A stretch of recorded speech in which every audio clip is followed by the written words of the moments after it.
Hello, hello. So, so I'm gonna take over here. Jesse didn't know the schedule, didn't know that I was supposed to be streaming the Sinquefield Cup right now, but that's okay. We're gonna get into round 3 here now together. Let me just open up all my windows so I can watch the chats. There we go. All right. How's everybody doing? Hope we're all good today. We got some chess going on. I've got this game between Nodirbek and Pragg, which I was thinking would perhaps be the most exciting today. And then down in the corner, I've got Sevian versus Gukesh. Let's see, I need to lean a little bit this way today. So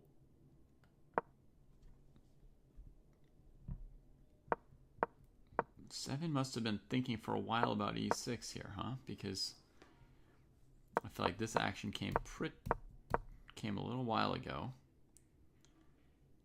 E6 from Gukesh. Just thematic, he's trying to establish the power of this bishop. And he's also got a queenside pawn majority, so he just wants to make trades, you know? He just wants to get to some kind of endgame, show the power of the bishop pair, or show the power of the pawn majority on the queen side. I would be more concerned from Sevian's side, like you've got something to prove as white in these positions. And yeah, he spent 17 minutes on d takes e6, so I was right. He'd been sitting on that for a long time.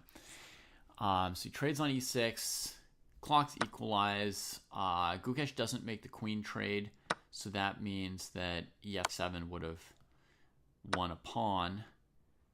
And then he's got no remaining tactic because this is already defended enough. I guess b4. If you go bishop f6, then b2's hanging. That'd be a lot of counterplay too. Maybe just knight d5 straight up right here would hold white's extra pawn. Yeah. So Gukesh can't get that queen trade, which he wants. You know, tactically, if he could get that queen trade, oh, he'd be pumped. Even giving up the d file. He did it before in game 1 against Pragg at this tournament. It was really bad then, but here he would go for it, and even with the jump on the d file for white, he'd probably be pretty good. Although we could imagine, you know, queen takes, rook takes, fe. All the trumps are in black's hand, but rook d6, knight g5. Is there a chance that the jump would allow white to get something going? Yeah, maybe. So we should never be too casual about giving our opponent the open file just because we're in a rush to trade the queens off, just because we're dreaming of an endgame. Let's check our other board here. So try and put an eval on this first off, and then I can recap the moves for you all. So white's got kind of a Maroczy bind, but black's b7 pawn is on c6, which makes d5 more conceivable. White has a little more space. Yeah, black's pretty solid, but I'd still rather be white. I'm going to stick with my 0.1 for now. I'm going to nudge it up and say, you know, this is a position for white to get in a tournament, to come out and have a little bit of a space advantage, and just some questions for black to figure out about their pieces. You know, are they planning to keep this bishop pair, trade it, or, you know, tuck it away? Do they want to play for e5 or d5 or even c5? Yeah, it's a little something. And tempo-wise, yeah, tempo-wise, they're right on track. White has a half-tempo lead. Now, I wonder about bishop g5 as a theme as well, now as I'm noticing. With no bishop on e7, if white played bishop g5, would that be a bother to black's kingside? Like, for example, let's say we play e5 for black, and white puts the bishop on g5. Hey, Skibix, I'm great, thanks. How are you? You know, is this a factor for black where they can't untangle the queen and knight properly? I do like what e5 does to white's bishop, queen, even knight. Like, none of these white pieces are very effective, so Bishop g5. Maybe black could go for h6 to deal with it, right? And then g5, bishop here, and you could go bishop c5 to freeze the pawn. You could go knight h5 to f4. I think black actually could get away with h6, g5 here. There's no d pawn to put pressure here. There's no f4 break. There's no nothing. We've got to move from Pragg, so let's see what he did.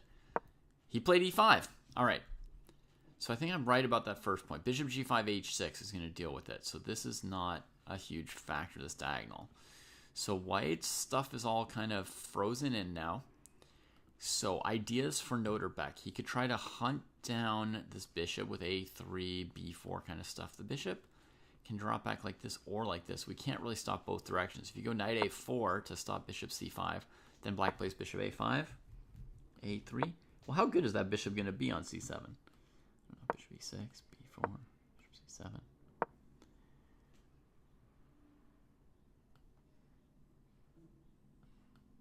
D1. Oh yeah, I saw Nodirbek's game yesterday. It was a fantastic game, Skibix. I recorded a video on it this morning. I loved that game. He has taken a lot of risk in both games, definitely. But when you say too much risk, it's almost like you don't want him to take so much risk. I'm enjoying him taking these risks. For me, it's fun. For me, it's fun if the players take more risks. I'm more likely to complain when the players of the tournament take no risks, you know, like Wesley So, whose game is already ended today in a draw. Well, I'm guessing that. Shall we check?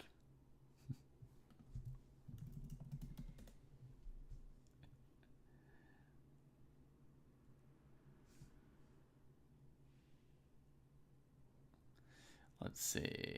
Watch. Events. We're going to try not to see an eval bar here. Oh no, his game is still going. I did him wrong. Wesley's still playing. I guess Duda just didn't agree to the draw yet. Okay, anyway, I want them to take risks, Skibix, so I loved yesterday's game, and that's partly why I featured Nodirbek for my main board today. Right? I had high hopes for him over here against Pragg, that we'd get a good battle out of them, and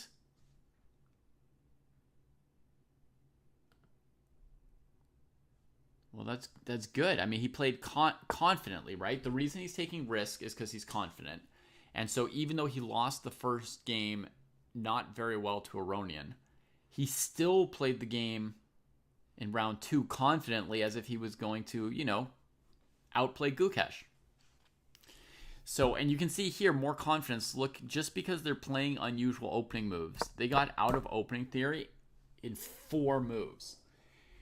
When people do that, it's because they're confident. They're trying to make the game harder for both themselves and the opponent in order to have more opportunity to outplay their opponent, right? Versus trying to make the game simpler for yourself and your opponent to have more chances of a draw, which is what most professional chess players tend to do. So we can see him still confident here in round 3. Which I love. And this is how they transpose from the English into a Sicilian. To me right here, you know, d5 is begging to be played. You know, put black in a kind of a Benoni, right? Any chance I get. But, you know, he plays calmly like this and gets a normal position. And now he's gone for knight a4, the move I was thinking about. Yeah, so let me just recap for you the line that this was just a first blush idea. Actually, let me make sure like my audio is set and all. Okay, yeah. Okay, so this is just a first idea here, but knight a4, trying to cut the bishop off with, you know, a3 and the bishop here. You could get the bishop pair. So I send the bishop back like so. Black's well poised to play d5, so I'm trying to play a move that might stop it. But actually, there might be no move that stops it.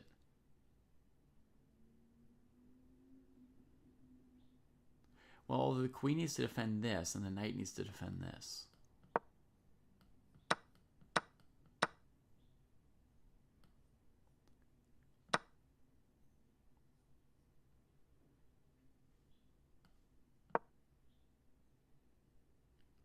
That looks painful for black.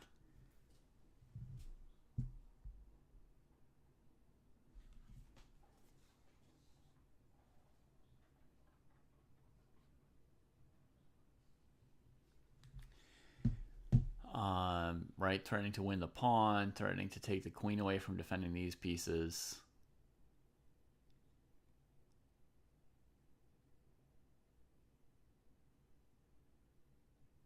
If black had any saving move here, it would be quite a surprise.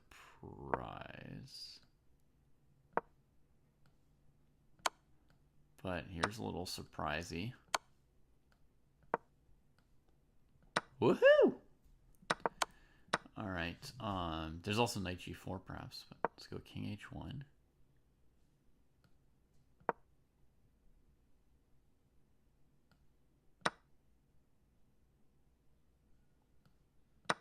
Oh la la! It took me a moment to notice that rook on a1, huh? Okay, crazy. Let me just say, I think if you calculate carefully here, you find it's not good for black. I don't quite believe it. So I think this is what Nodirbek's going for. He's going to play a3, b4. It's very playable for white still. Yeah, because this piece is a little bit weird. I don't think there's an option to drop the bishop back here and take back like that. That looks... yeah, that's garbage. You could go here, and then if white takes it, you take here, but I don't think it's amazing there. If I go back to my line, if we go bishop here, I mean, what's the point? Well, I guess to go here if you don't take it right away. But we can also do this for white.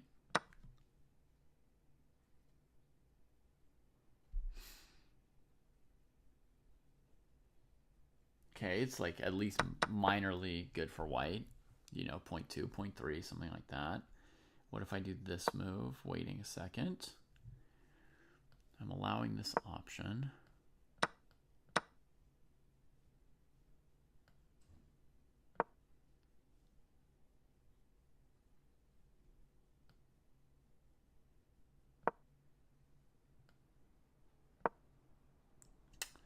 I think white's better a little bit. I'm not as good at evaluating this position, but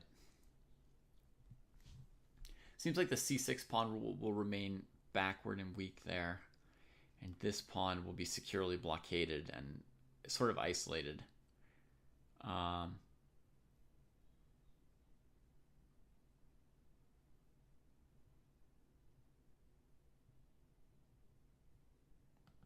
Yeah, I'm going to guess that white's good there. Excuse me. I think I need to sneeze. But, yeah. But in any case, bishop b6 doesn't make tons of sense even. Like, it doesn't... I'm not sure how good it would be for black if white just took. And I'm not sure that it's good for black if white plays c5. And I don't think it's good for black if white waits. So it's a little hard to be confident on my evals, but I don't think any of those lines look particularly promising for black. Knight a4. And Pragg's going to have to do some thinking.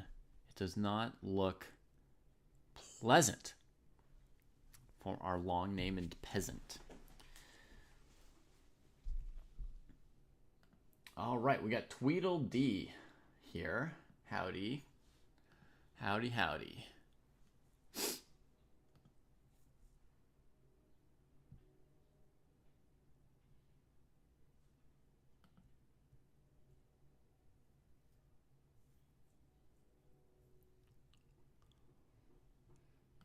Okay, have we got to move from Sevian down here? Avoids the queen trade.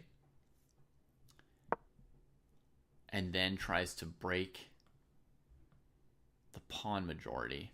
Now, you can lock in this bishop with e5, right? as white.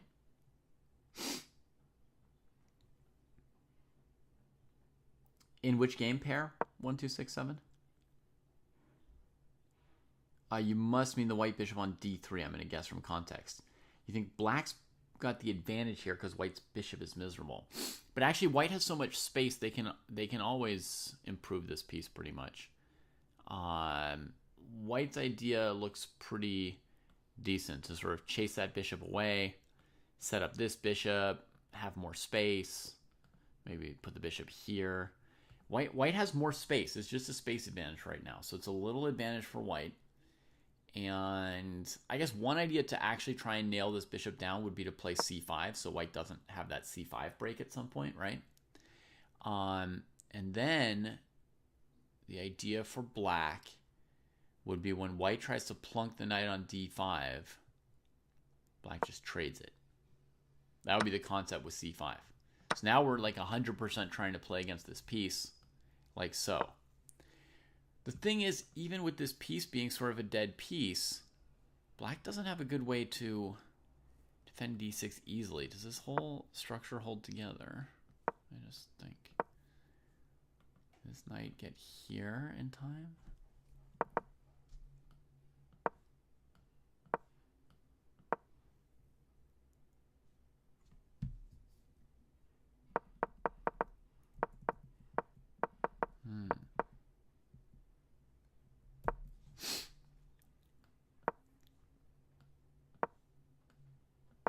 We'll give up our bishop pair to prevent black from doing that same thing. Other routes for the knight. Knight e8. Go c7, e6. The bishop can't get to e6.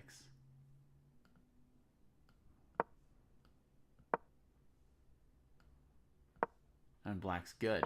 Huh, that might be a concept for Pragg, actually. Emphasizing the feature that Pear was pointing out in the position. The bad light squared bishop.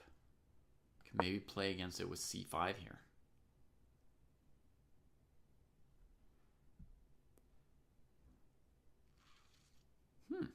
Interesting thought.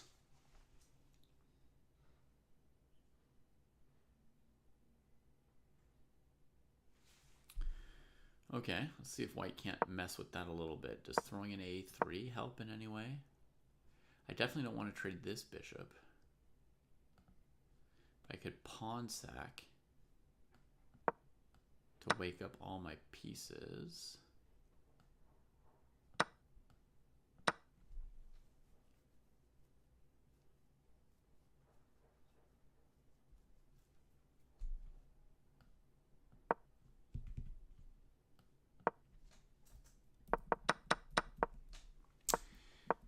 b4 is suggested by my instinct, but I don't see the line that justifies it at all.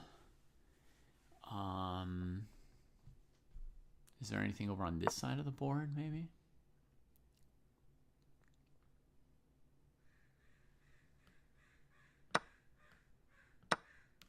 And now we can probably force through e5. That looks good for white.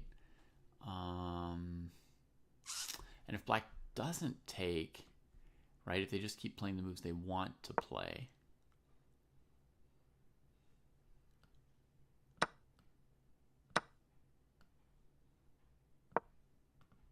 that pawn just drops.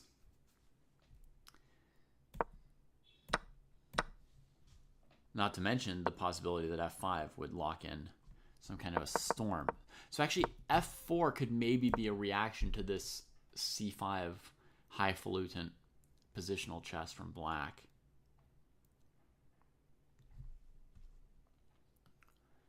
Play knight d7 to defend those points.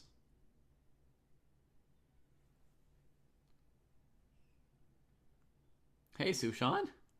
Oh, it's been a little bit. Good to see you. We should have some exciting games going on here if the last 2 days are any indication, and if the players participating are any indication. Knight d7 makes some sense, although it's... yeah, I guess it could still do one of these maneuvers. Okay.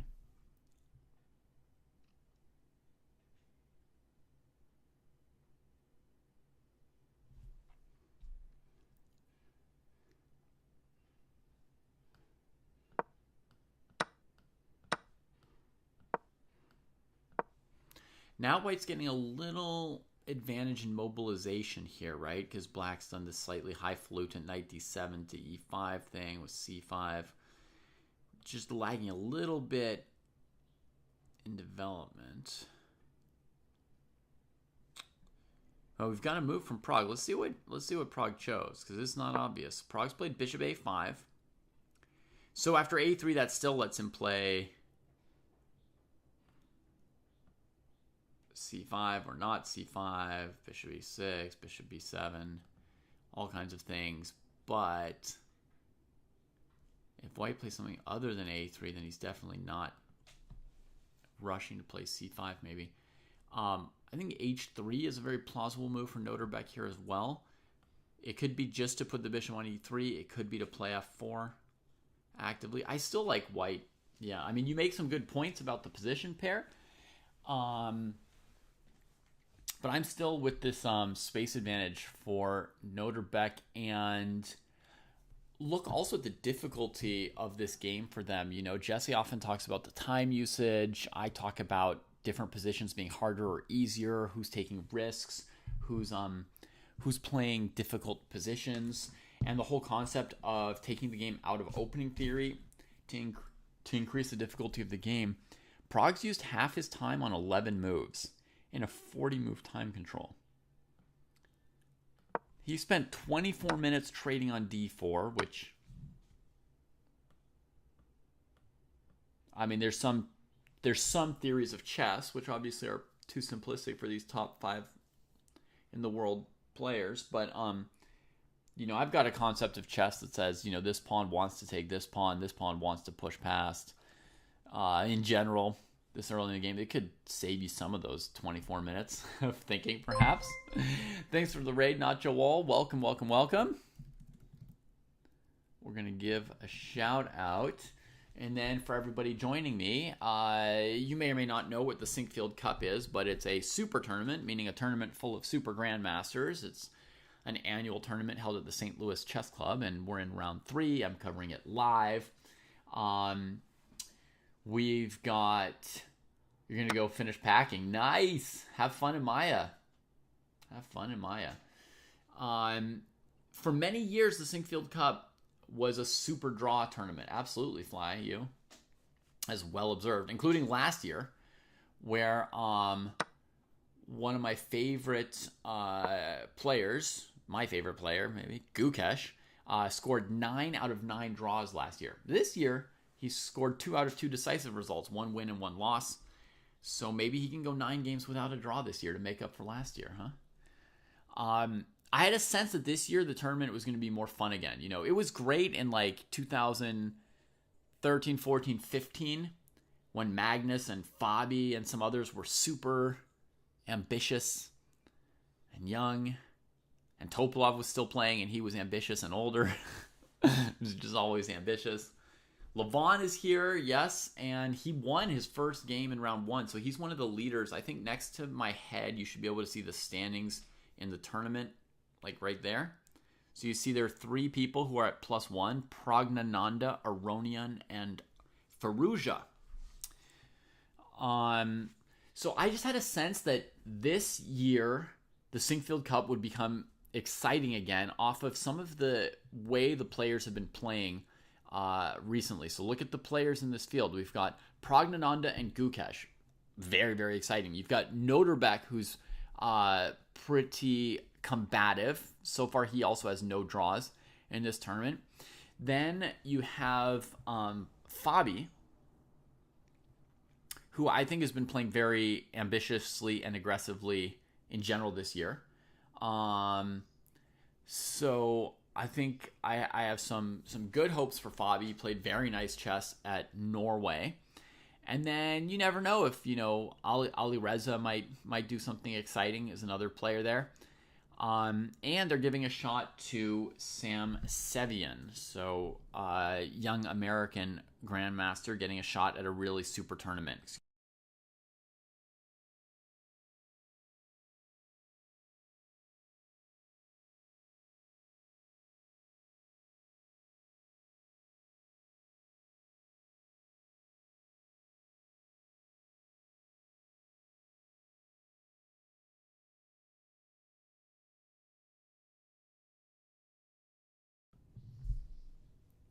All right, sorry. I'm back.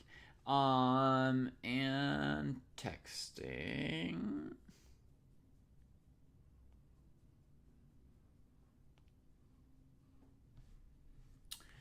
Not really. Duda not making it on the top 8 means he's not doing well. That's correct. Derpanya. I'm showing the top 8 out of 10 here in the standings. That's what fits for me. So Duda is at -1. He's got one draw, one loss, and Nodirbek's at -2. He lost both his first 2 games, and he's still confident. He's still gunning for it. I think he has a chance at toppling Pragg today. Let's catch back up with the game. But Pragg spent 24 minutes on this. Was a point we're making right before the raid, which is not that, it shouldn't be that hard a move to make. But look at Pragg's time. You know, he's getting so low so quickly in this game. They're at move 11. Rook to b1. Interesting. Kind of like a3, but without the weakness of the b3 square. So he's saying, I want to play b4 unless you play c5. Show me your intention. Fair enough. Move makes perfect sense. Black could maybe play rook b8 if they want white to weaken the b3 square. That would make sense. I don't immediately see the point of rook b1 compared to other options here. Yeah, Sushan, I think that 24 minutes on c takes d4 is pretty egregious. Jesse would definitely scold him. I think most people would scold him on that. That was one of the big things. And it's not one that's worth that much. The other moves, some of it makes sense. I mean, 3 minutes on e5. That's reasonable, 13 minutes on bishop a5. This is a big moment. Nodirbek unveils knight a4. This is where you want to spend 10 minutes and decide, are we playing c5? Are we playing d5? Are we, etc., etc. But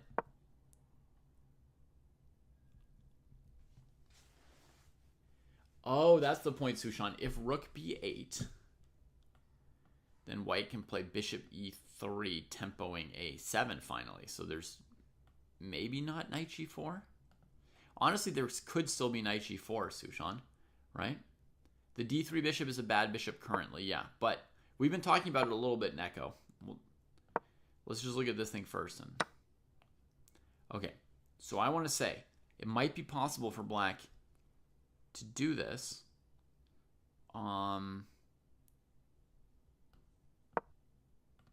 Because this knight takes d3 is such a big deal, right?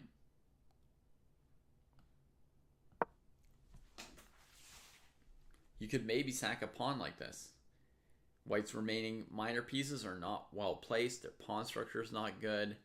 Dark squares could become very, very weak. So, totally possible that that this rook b8, bishop b3, knight g4 thing could be an important line for the players to assess right now. So, Neko, I'm just going to summarize for you. The d3 bishop is indeed a bad-looking bishop right now. However, when you've got a lot of space, often you've got options even for a bad piece to reroute it or use it in some way. For example, white could play c5 in a lot of positions, right? White can play f4. If black ever takes, then e5 becomes a thing, right? So there's bishop c2 to a4 to get the bishop out, right? So the bishop still has ways to get out. So it's technically a bad bishop being on the same color as these pawns. And in addition to that, it's currently passive. So it's definitely not looking good. And there's scenarios where it looks bad. And we're considering this idea of c5 for Pragg here. And c5 is really motivated partly to emphasize that bad bishop, block the move c5 for white, right? At the cost of the d file being weakened some more. So the bishop is currently somewhat problematic. It's on our radar as a problem. However, I believe that when you've got a lot of space and a somewhat flexible position, like Nodirbek still has quite a flexible position plus space, the bishop's not yet a devastating problem. It's something to keep your eyes on, right? There are scenarios that are going to work out badly. I can show you one. When we first looked at this c5 concept here, check this out. Knight c3 takes.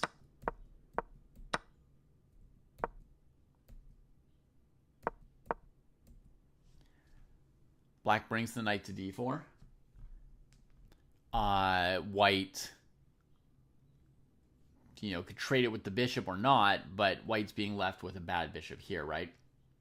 So this is a scenario where black's really shut things down in a way, blocked in that piece by giving up the bishop pair, but they managed to show white's bishop to be really bad. So that's a concept. Those kind of concepts are already in the position. You need to be aware if you're playing here as white that something like that can happen, right? But there's still a lot of room to use the piece as well. And Jake says that black has no pawn breaks that don't liberate white's bishop. So it's very hard for black to play for an advantage against this bishop in some senses, since moves like d5 and f5 will liberate it. True. And there are long maneuvers to try and gain an advantage and to maybe even eventually play a pawn break in the face of this bishop because you've built up enough of an advantage maneuvering around it. So black's not without any way to play for an advantage. The scenario I showed a moment ago, I think, has ample room for black to play for an advantage. But that is a consideration, yeah. It is kind of discouraging to move d5, for example, for now.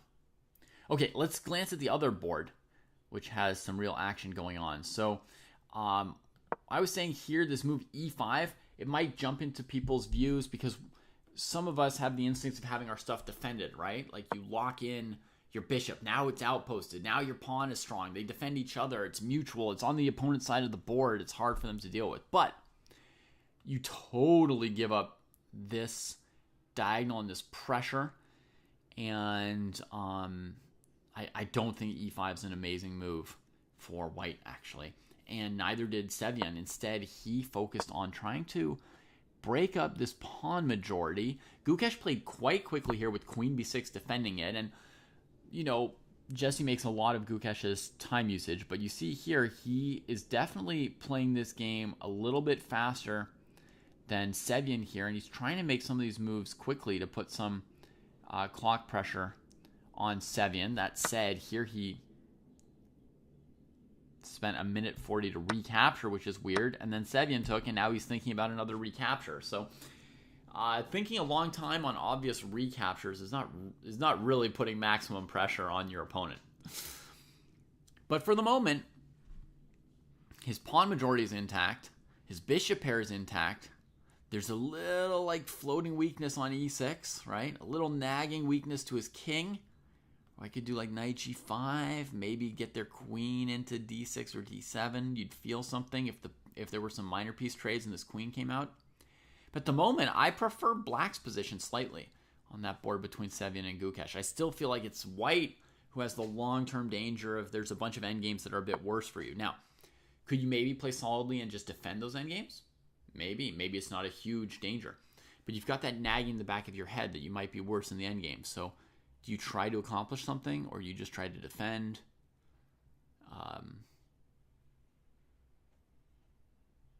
Yeah. That could put some psychological pressure on Sevian. I just feel like it would be really amplified if Gukesh would play some quick moves. Like I feel Arjun would here. I think Arjun would play a takes b5 in a couple seconds and probably, rook takes a8 in a couple seconds. So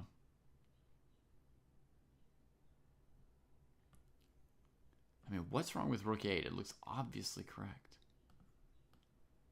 The only reason that it might not be would be knight g5.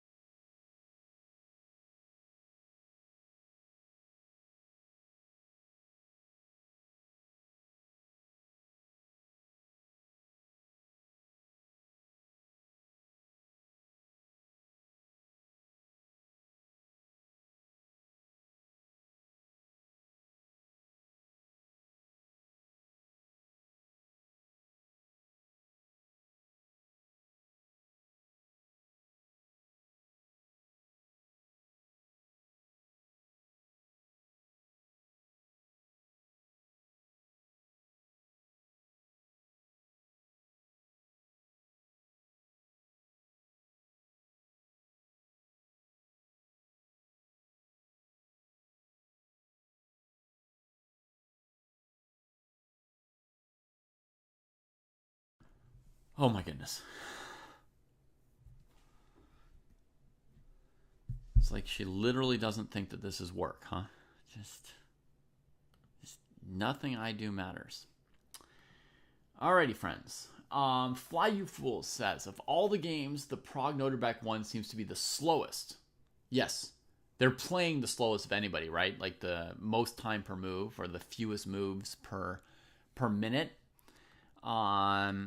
If we look elsewhere, this was one of the fastest ones.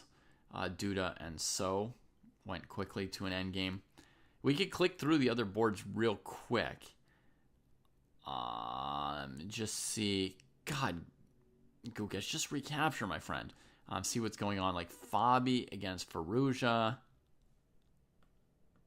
Also some questions about the bad bishop, right? Like on the other board. However, you see the bishop can still get out because white has space. So there are options. Black's getting behind on the clock. So it sounds like even with amazing minor pieces and dark square pawn structure, looks like black still has some issues here just based on the time usage. Unless he's like looking really hard for some way to crank Fabi. But I mean, it's too early to be looking for a forced win, right? We're just developing our pieces. So either you know you want your rook on the c file or you know you want the f5 break. But if you're agonizing, it means you don't like your position. It means he's worried about this or this and this. I mean, something, right? Queen e2, why would that move even have been played? It's a weird move. That's a really weird move. Because I was just thinking the queen's kind of badly placed in general because of knight c4, bishop a6 and stuff. I was literally thinking his worst placed piece was the queen, and he just moved it there. So I'm definitely missing some things there on the quick blitz around. But what is happening here to Levon? Oh, man.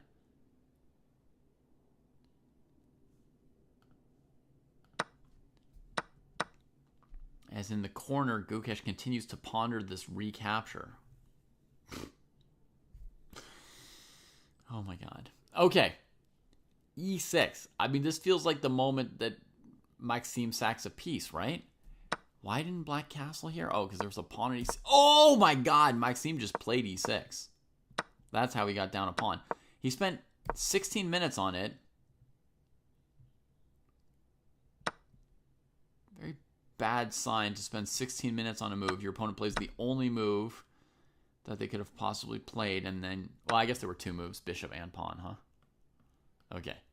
But in 16 minutes, you probably calculated those moves, and then you go into the tank. Bishop g7 looks pretty obvious, doesn't it? Isn't that the point? There's queen c5. King h1, queen d5. You trade queens, take the rook. Bishop g7, rook here, you go knight f6.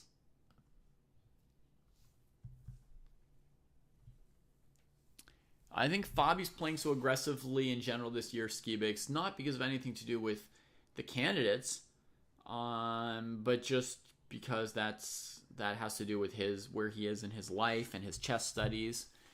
You know, people's passion for chess comes and goes, right? We all see that in ourselves, like any 30-year-old rated 1500 has times where they're passionate about chess, less passionate about chess, learning a new opening, not learning a new opening. We all go through phases in our lives, right? Where we're confident, less confident, pumped, less pumped, like other things are going on in our lives that are taking our attention or they aren't. It's the same for these top players. So Fabi's reached a phase in his chess and his life where he's like searching for ways to clobber people. Cool. Or I mean, not clobber might not be the right word for it, but he's trying to push himself. He's trying to apply pressure. He's got creative energy, that sort of stuff, right? So if you look at a position like this, opposite colored bishop middle game, these kings are going to be potentially in grave danger. Black's going to kick things off in that direction, right? Overall, the black king looks a little bit weaker than the white king. The activity of the bishops is super important. Well, they're both unopposed by the opponent's pawn structure. Like right here, white's almost immediately going to be playing g3. They could try to hold on with rook f2 for a bit, but obviously these bishops are pretty amazing. It's going to be super, super sharp. Obviously sound. The sack doesn't look like a big risk from white. Instead of knight f6, bishop d4 is interesting. Just sacrificing the knight. I don't really see why we would sacrifice a knight here. In addition to which, black could play a move like bishop c6. And what's the extra interest? Oh, well, this would be an insane extra interest. You could play c4 right here. Pawn takes c5. But of course on c4, black could also take this way. Well, then you get same colored bishops and there's less counterplay. It's more just black's king getting raged, huh? Weird. c4, what a move. Oh, but this is a piece sack. Yes, that bishop's bad, but they've got a whole extra bishop because we sacked a whole piece. No, I don't understand those piece sacks. Tata Super, sorry. Not feeling them. Maxime definitely thinking a lot here. Gukesh is finally recaptured. And it reset the clock. It marks that as 30 seconds, and it looks like it gave him back a couple minutes. So maybe it was a relay error. That apparently extremely lengthy period of time thinking about rook takes a8. Makes more sense that it'd be a relay error than that somebody be thinking that long on it.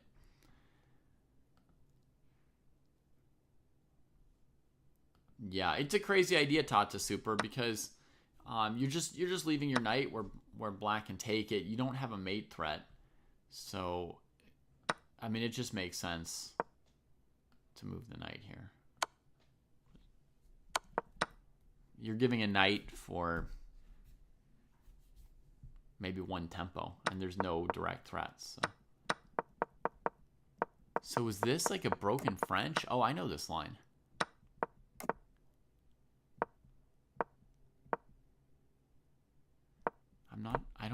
I don't know past here. So queen c4, why? To go bishop c5 or something?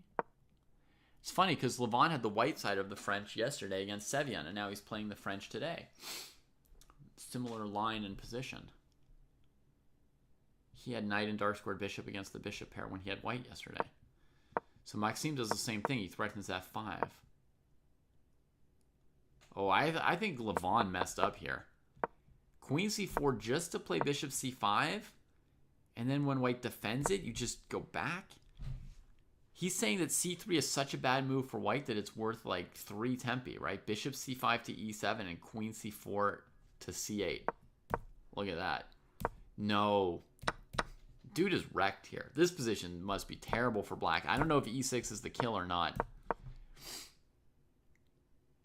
But he's messed up at this point.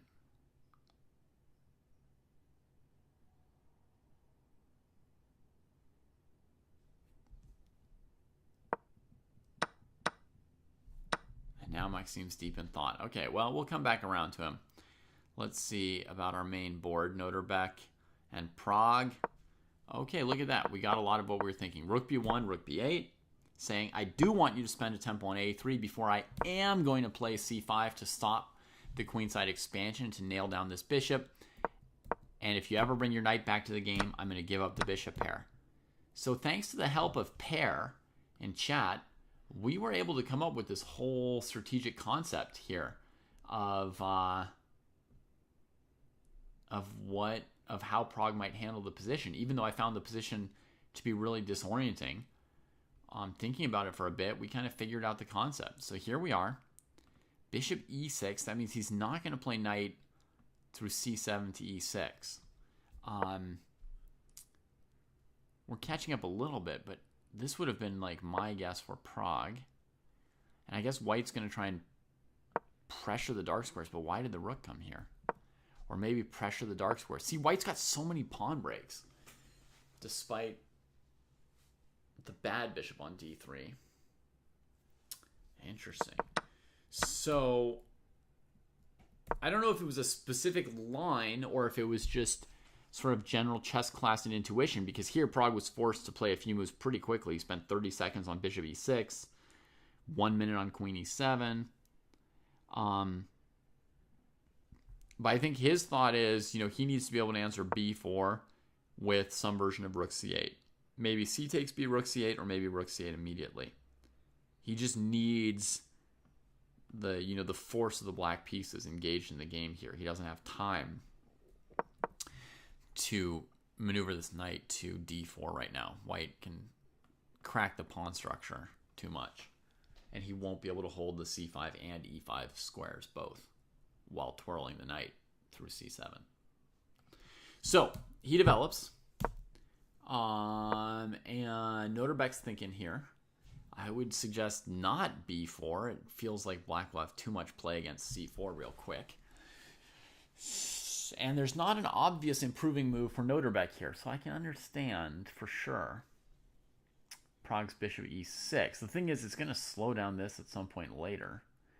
And knight d7 to b8 is also blocked, so it's not so easy to do this. Can white play h3 or f3? Yes, those are my two main candidate moves for white here. My thought would be to play one of those moves, develop the bishop. I guess b4 is like a critical question as well. It's probably something Nodirbek is thinking about for a bit, despite David's instincts. So let's have a look at it. Let's say instincts be damned. We'll immediately try to pressure this square here.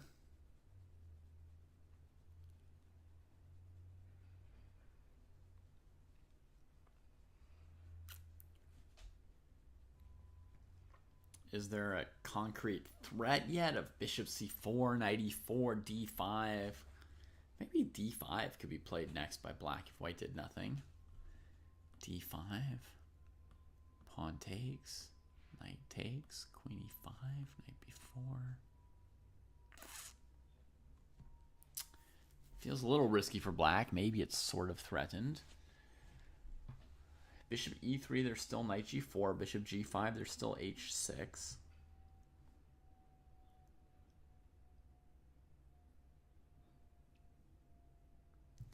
Queen b3. There's maybe a5. I might be thinking too structurally here, but something like this.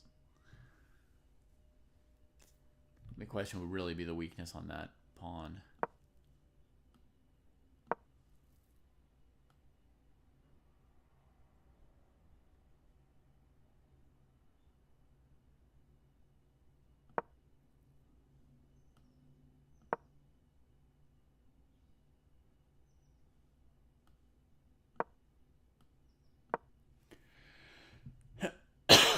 We're seeing the suffering of the d3 bishop here as the position becomes more static.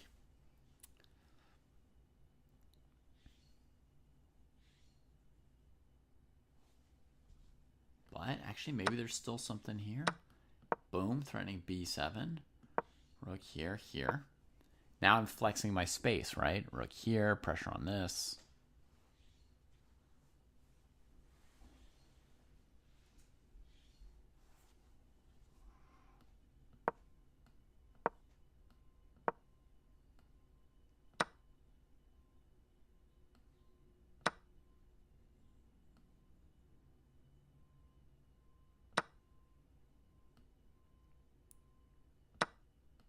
Who's getting back ranked here, right?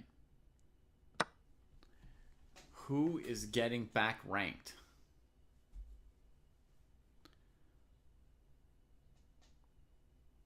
Do you know who got back ranked mated in this variation I was thinking about?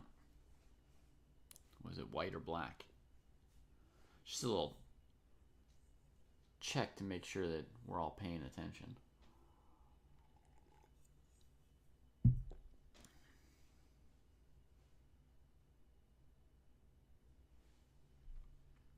Neko's awake. Boom! Pair's awake.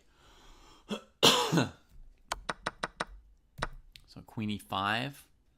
I'm down a piece here. Is this justified?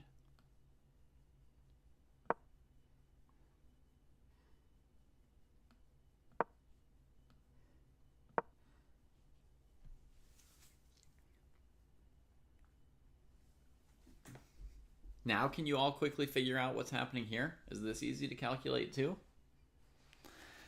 For today's crowd?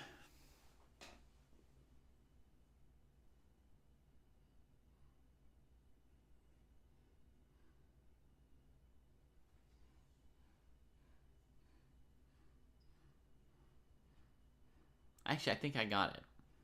I think I know what's happening.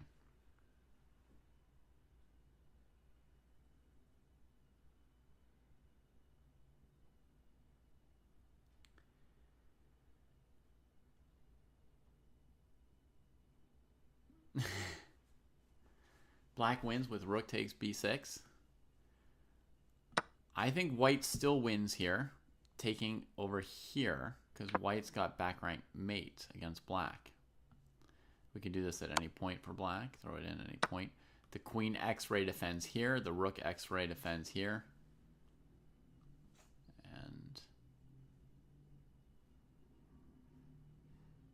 And white wins. Yeah. I think the pawn on c7 beats the pawn on a2 and the bishop on e6. I don't know why. It doesn't make sense to me. But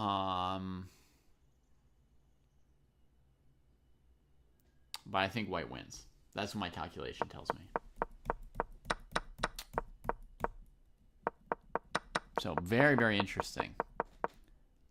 There's no strategic guarantees in any of this.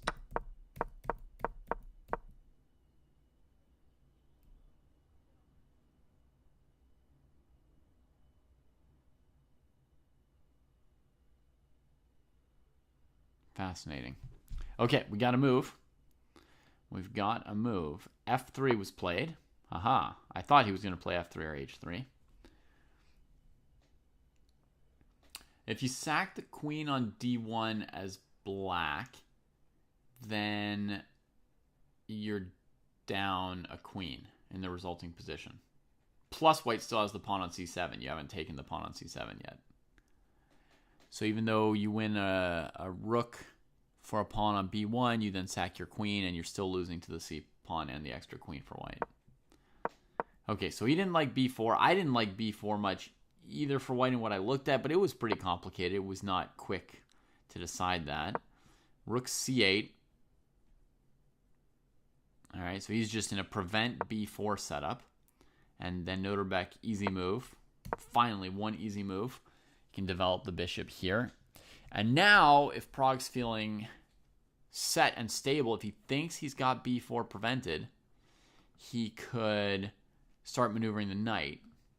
Or he could try this queen b7, queen b3 idea. If he really thinks that b4 is not coming, he wants to play queen b3, which looks like a nice thing to do. Bishop c2 could be played, but then this pawn's hanging. So then white really can't do much, right? Like, let's say I go here, here. Now white can't play b4 because the pawn would be completely hanging. Although, I might have to just reposition my queen right away to defend this pawn.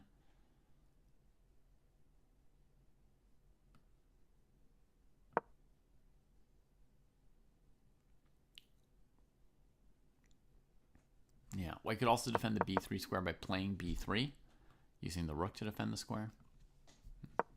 Yeah, I don't feel like queen b7 is the most likely thing over here. On the other board, Sevian's now played e5. And now it is showing 10 minutes of thought for Gukesh on this recapture. Miserable use of time. e5 from Sevian down here. And thinking forever about where to plop the knight. Knight d5 is el basico. Knight e8 could be considered as well. To get that out of the way, prepare rook d8. Well, they're at move 20, you know, so they're doing a little bit better.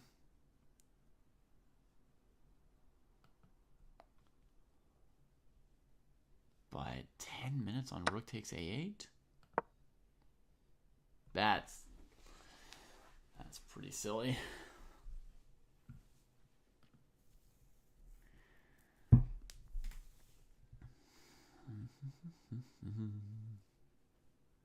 Both positions pretty interesting, right? Hard to say what's going to happen.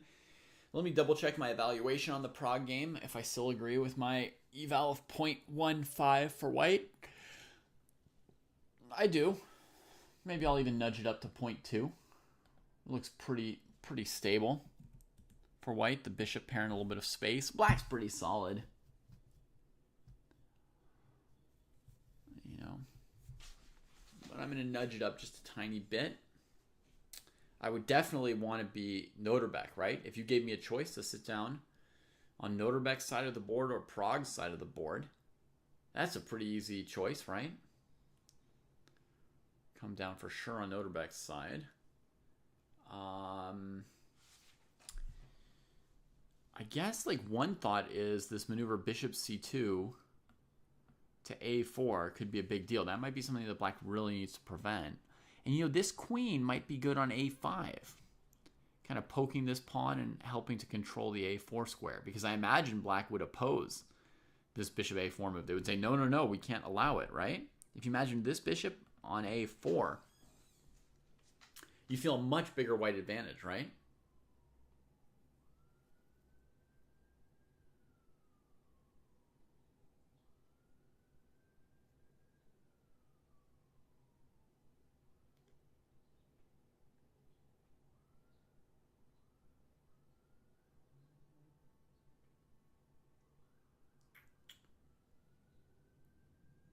What position are you talking about, Milton Friedman?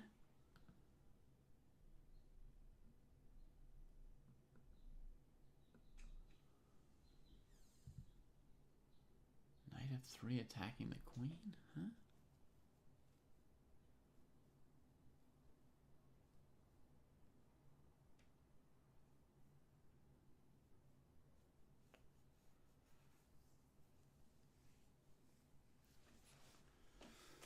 So with the bishop on a4 here, as I was saying, the b3 square is defended. Right? With this bishop here. b3 square is defended.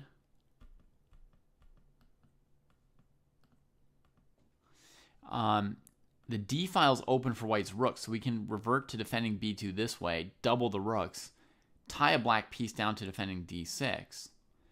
We can trade off the bishop if their bishop or knight ever ventures on one of these squares. So we loose our bad piece and just pressure e5. And at some point, break with b4 or f4 if we need to.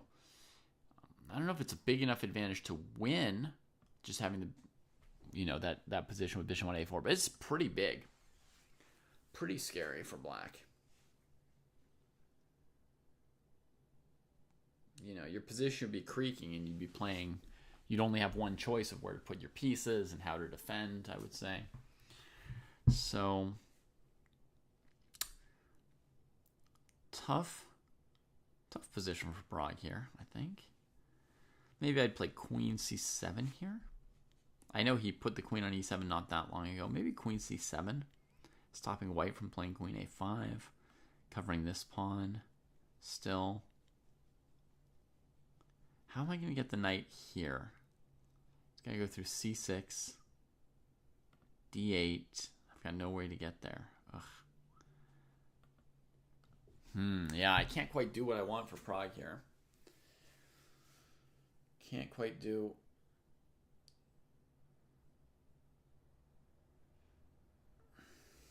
Can't quite do anything I want to for him.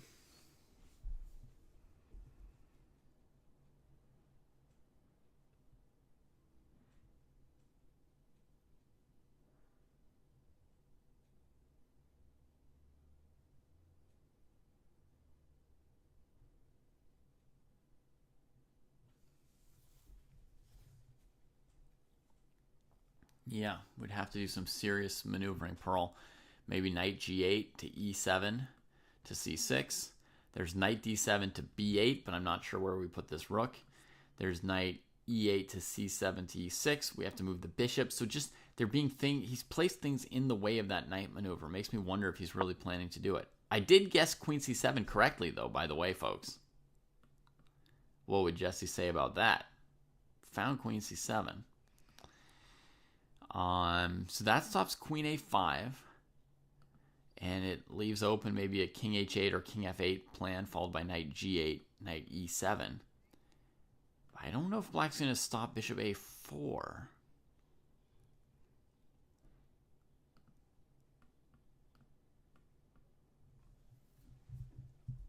He would ramble about Polgar mates. He'd say he was a GM today if he found queen c7.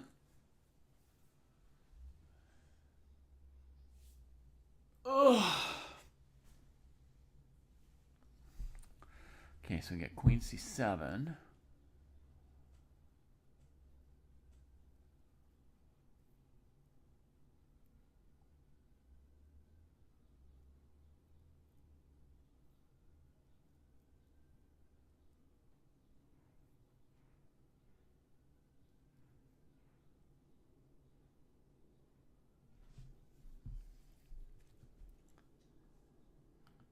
And Gukesh just in the tank over here on this other board about e5.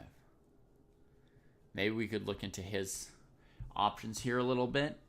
Because while I wouldn't think about rook a8, I would use that time he spent on rook a8 maybe to consider these options here. I don't like knight d7. It's an undefended square, and I don't think there's tons of pressure against e5. So it's like not the first move I'd look at. Sometimes you have to prioritize what are your likely candidate moves. You can't look at every single move, right? Like knight h5, knight f4. In some universe, that might make sense, but am I going to start off thinking about knight h5 here? Probably not. Ooh, we got some stuff. Okay, Pear's thinking maybe Pragg could double rooks on the b file against Nodirbek. That certainly makes sense. He weakened the b3 square for a reason, so that plan makes sense. And Milton Freeman says knight f3, e5 moves the knight to e5, attacking the c6 knight, increasing pressure on the center.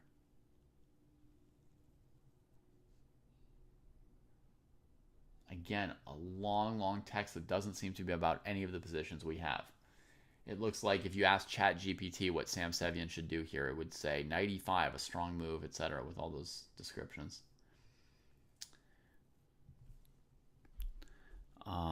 My sound looks really normal on all my sensors, Tramp.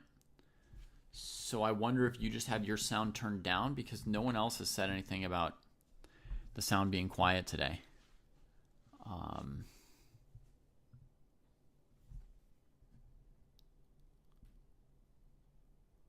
could try turning it up a little bit, but I'm afraid that I'm going to blow other people's ears if it's just your sound that's lower. So if someone other than Tramp wants to confirm or deny about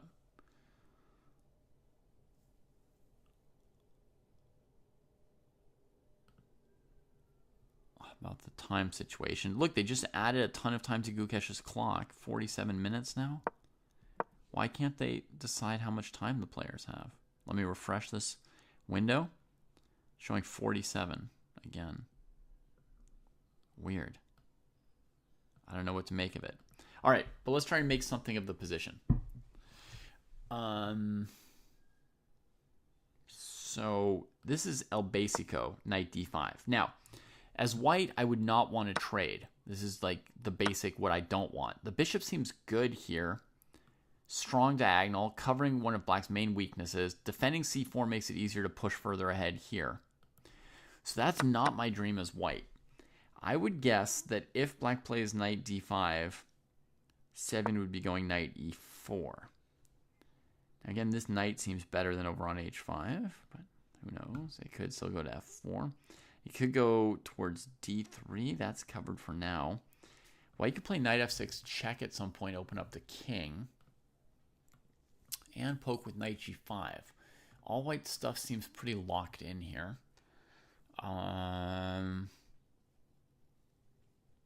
And what are we doing as black here? I mean, maybe the most active move. We've got a move from Gukesh just now. I think it's going to be knight e8. Yep, knight e8. I was getting some kind of weird feeling about knight e4 and like white's moving too much stuff towards the king side. I didn't trust this move. The idea of this move is, you know, as you're dying on the king side, you break through at b2, you counterplay f2 or your c pawn or something, but I just don't really trust it. I feel like there's not enough pieces near the black king. So I'm starting to get this weird instinct, like maybe he's going to go knight e8 and just try and, break some of this stuff out and play his own majority slower. Now, knight e4 is still a possible move for white, but now he always has the option to simplify out further here if he needs to, right? Let's have a quick look at this line, just for giggles. I'm going to blunder queen d6 for a second. I should have taken with the pawn, right? But this may look slightly dangerous, this pawn, but the king's in striking distance, and this is truly dangerous. Plus, it's like connected pawns. So black could even just defend the d-pawn, and then later they'll inevitably win, or they could race it. I think they win either way, racing this pawn or just prioritizing defending against it with king f8. But okay, queen d6 is a blunder because white obviously doesn't want the endgame. So let's try this. And now rook here, there's probably time to pick up the queen, right? Queen takes, bishop takes, d7. So this is quite a shot for somebody down a full queen to have this kind of a move. But part of being down a whole queen is that black can just let you queen. And then still it looks like black's winning. Pretty much, to me. So there's not a lot of hope in that line for white. We could play d7 instead. That might stop rook a1, or might still not stop rook a1.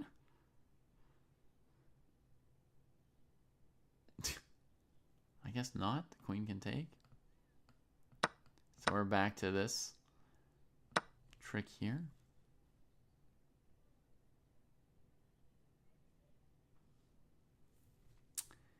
Okay, so knight e8, knight e4 takes, and immediate takes. The b2 pawn drops. So that's an extra option for black, a big time option. So what does white want to do? It might be logical to try and leave the knight on a bad square and avoid this trade now that the knight is there. If I play some really random move for white, I know. Then black has rook d8. And probably they just win a pawn on d6 and sort of clean up the rest of the game with two fianchettoed bishops. Right? So basically there's a real time problem for white. They got to do something right away. So bishop b4 is going to be the first move I investigate. It stops b4 and it stops knight d6. Let's have a little look-see here. How good or bad is the situation for white? I would switch to taking the d file from white here, perhaps. Queen has some concerns about black maybe taking here, so maybe she keeps the knight defended. Then we could press the issue here as black. It's funny because this knight that didn't go to d5, once white drops back, it's kind of relegated to one day slowly maneuvering back to the square it left. On our other board, by the way, we've got rook d2 from Nodirbek, defending b2 extra. h6 from Pragg. This is the best pawn structure, covering dark squares against this piece. And now there's no back rank mates in some lines. And now the bishop tries to go to a4. Pragg says no. And we get the doubling here. Double toil and trouble. If rook d8, he wants to go queen a5, bringing the bishop here. And you can't play rook b2 because of that. So I think that's what's on their mind. They're fighting over whether or not this bishop's going to be able to get out. Rook d8's been played, as I was showing that line, and Nodirbek will be thinking about queen a5 now. And then maybe there's like a queen b6 move. No, you could trade. Rook takes, bishop a4, and the c-pawn's hanging. Oh, yeah, and queen a5, there's also just bishop c4. Okay. So, no, there's no queen a5 probably, because of bishop c4. And so what does Nodirbek want to do here? He could play b3. He could play f4. He could play h3. We don't know yet. It's possibly going to be like a big decision for him here.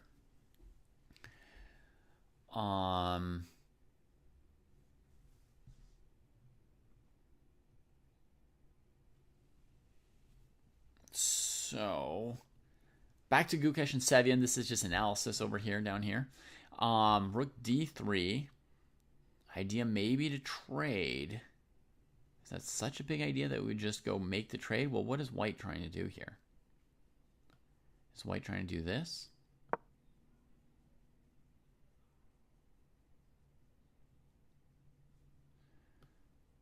Takes.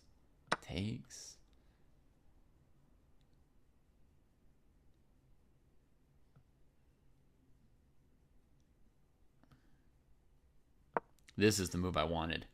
I was looking at queen d8 and feeling like it was inadequate, and so I was going to trade. And then if queen takes, maybe play bishop e5, and if knight takes, then play queen d4, and then I was, oh, d4, okay, fine, let me go to d4. That's the real move. Boom! Hitting the spot in the middle. If knight b5, that'll drop the rook with check. If rook takes, pawn takes, we'll threaten that bishop and that queen and that pawn. What is there for white to do? Queen e4 defends the bishop, I guess. Bishop e5.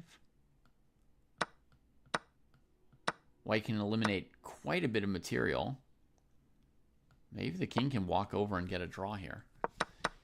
But notice also the shattered pawn structure is really going to hurt white in a lot of basic endgames here. So they have to be really, really certain that they win this pawn for nothing immediately.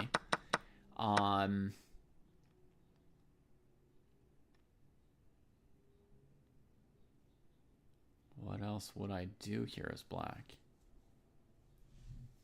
Keep the tension with queen c4 maybe? I don't know. Take on e4 myself and help that pawn out? No.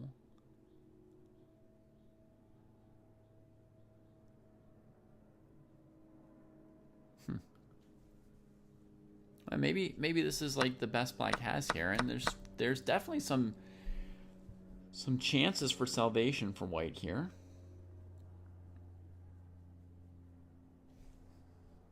We can play out a few moves and just try to get a little minor feel for it. d5, bishop d6, stopping that. But then here, and the king can't get to this square. King d1, bishop here is fine for black. If white doesn't win the d-pawn right away, the odds of saving this endgame are very low for white, I think. There may be a sequence. Depends how long we want to look for it. Overall, that feels really good for black, that line we just looked at. Looked quite bad for white. So that was... Okay, this one was the simple one that we looked at first. Where's knight e8, bishop to b4? Where did I put that line? Here we go. Bishop b4. Switch to the file, my darling. Come in here. And then I've basically got a plan to trade and centralize the queen. I'm not fixing my knight, but my queen and rook are just bossy. And the e-pawn is loose. Yeah. Looks pretty pleasant for Gukesh here. I would give Gukesh a noticeable plus on that board. b3 was played, so he defends this pawn, and that means bishop a4 is out of the picture. That's a big moment for Pragg over there and his potential defense. So what is... I just feel like there would have been so much more pressure on Sevian if Gukesh had played this game quickly. I can't help but compare how Arjun would have handled the clock here. He would have used the clock as an extra weapon. But I mean, but this was a tough choice here between knight d5 and knight e8, and maybe Gukesh got it right by doing a really long calculation. So, you know, what can we say? You know, he's even on the clock and he's better on the boards. So he's not doing everything wrong, that's for sure. So what strings does Nodirbek have left to his bow over here? Hey, Richie. I'm good. Yeah, you know, normally the Sinquefield is a big snooze fest, you know, big old skip on my calendar. But this year it's an extra interesting tournament. No, chess is in a good shape right now, so it's interesting.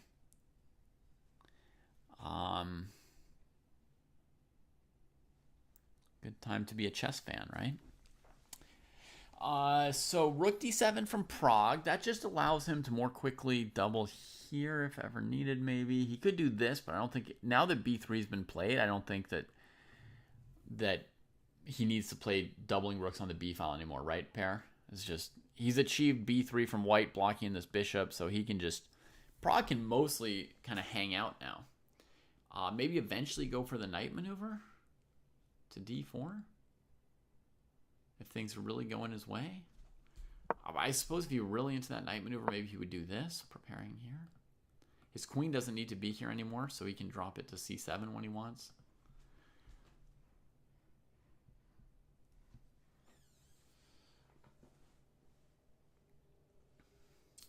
What did I eat today?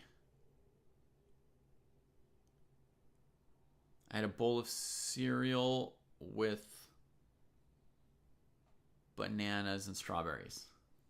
But unfortunately, I was trying to set up my computer for this broadcast and struggling with some issues with the computer. And during that time, all my cereal was soggy. It would have been really, really great otherwise. But I've had a bowl of soggy cereal. It's not the best. Not the best.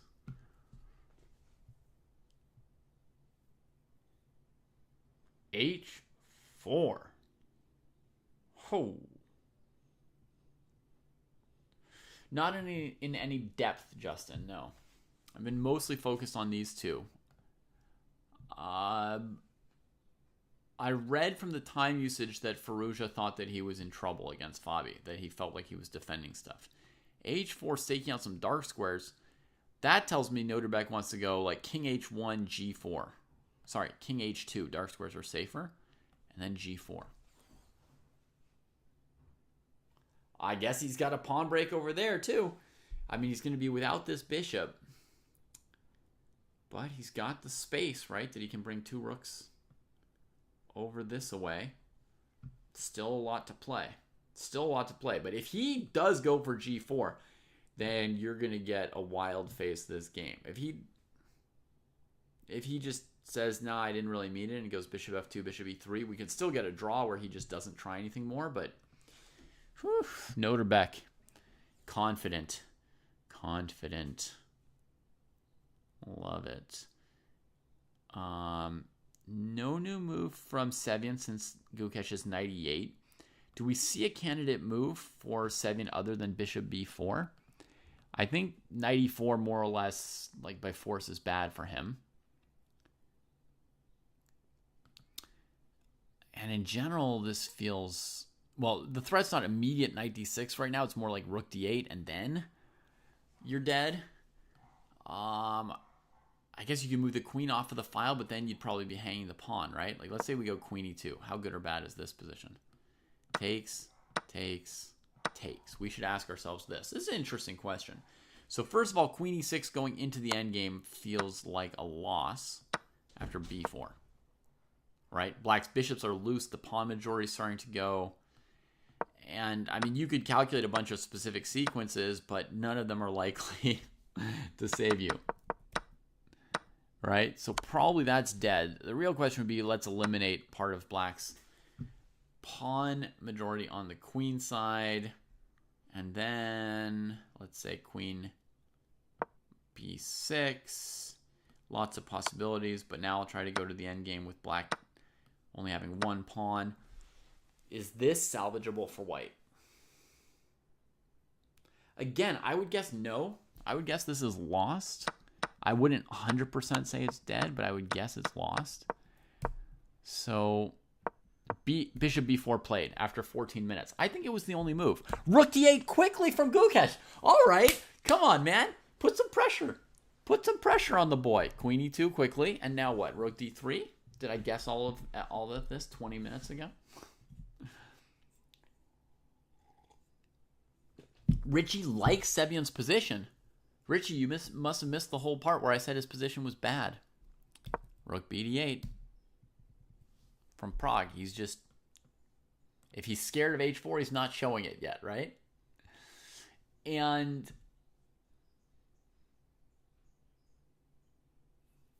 Pearl, were you the one saying knight h7 and g5?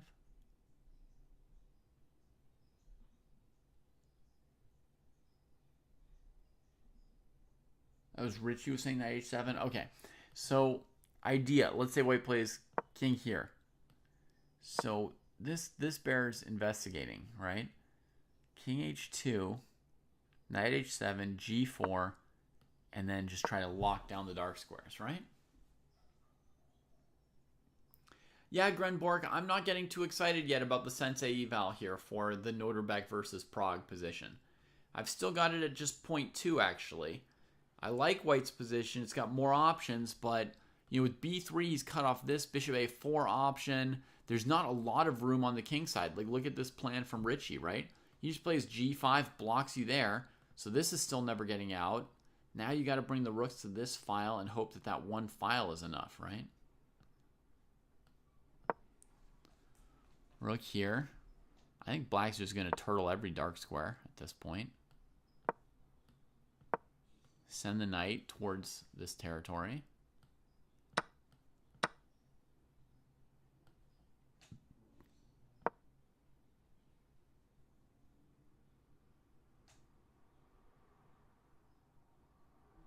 There's a narrow space for white to get through and accomplish anything, right?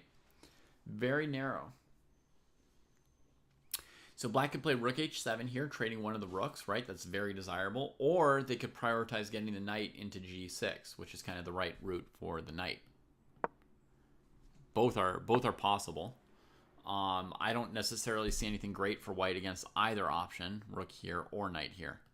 So you can feel it's not that easy to do that much for white. I don't think. I don't see the dynamic spot yet, but b4 from Nodirbek. So now he hesitates about the king. He doesn't fully commit his king. He still has a place he can hide the king if the center or queenside opens, right? Once you move the g-pawn, the king's just wide open, right? No clothes. So he didn't fully commit. He suggested maybe, and Pragg didn't yet freak out with knight h7, g5. He waited to see, are you going to commit more? So now b4 comes and takes.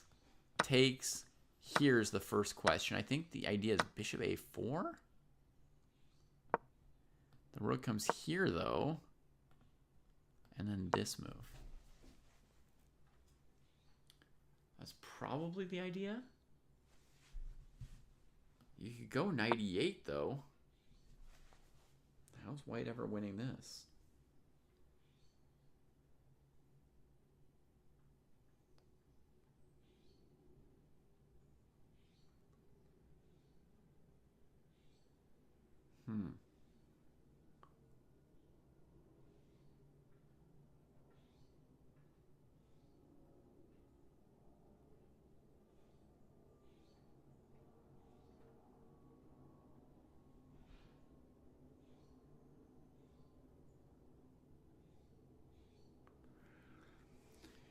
But, I mean, how do you win after bishop e8, right?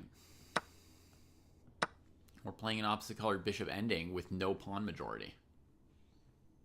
I know white's got a file, but you're really trying to squeeze a lot out of one little file here.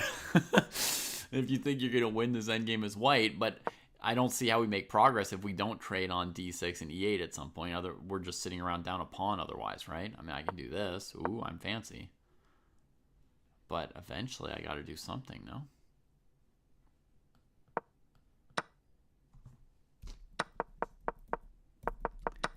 So what's the idea? b4 played. Gukesh has played queen c6, by the way, folks. Just emphasizing the light squares a little bit down there, taking it slow. So b4 in Pragg's thinking. They're at move 24. Now they're further along than Sevian and Gukesh are. Queen c6 played and taking it slow. My move had been rook d3, followed by bishop takes f3, queen d4 in most cases, and it looked quite pleasant for black. It was on the borderline of winning or not. Clear advantage for sure, but really teetering on, I wouldn't even describe it as a clear advantage. It was really teetering on, oh, is black winning? But he goes a different route, and the pressure remains. Is knight e4 playable or not? In general, the endgame is good for black, but giving up the bishop pair is not the main dream. So let's just quickly see this situation here. How bad is it?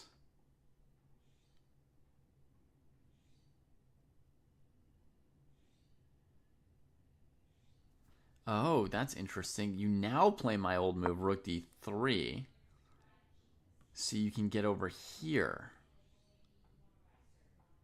And so we can go knight c7, d5 without locking our rook on d8, right? We want this piece active, but rook d1, rook e1 doesn't do anything for black. They don't want to trade that rook, I don't think. I mean, they could play without the rooks. It's not like you can't play rook d1 as black. If I could play rook d1, king h2, I would do that in a heartbeat. But rook d1, rook e1, bishop takes e1. I wasn't sure. But this move I like. Rook b3 is a big threat. Rook e3 is another concession from white, right? Worsening their pawn structure. So let's try this move first to stop here. And then we see just the plan coming from black. And very easy play for black here with that pawn majority. All right.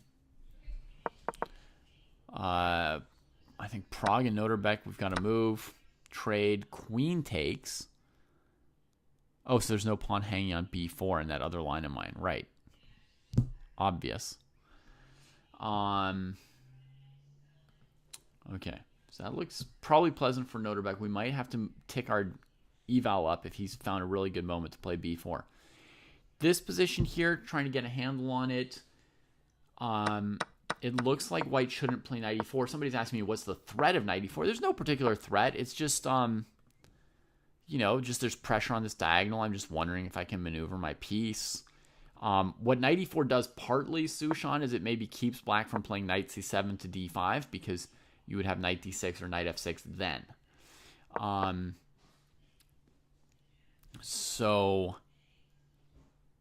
So it's partly to keep the knight here, because black's further plan at some point might be knight c7, knight d5, or something else. I mean, why did Gukesh play queen c6? What is his master plan?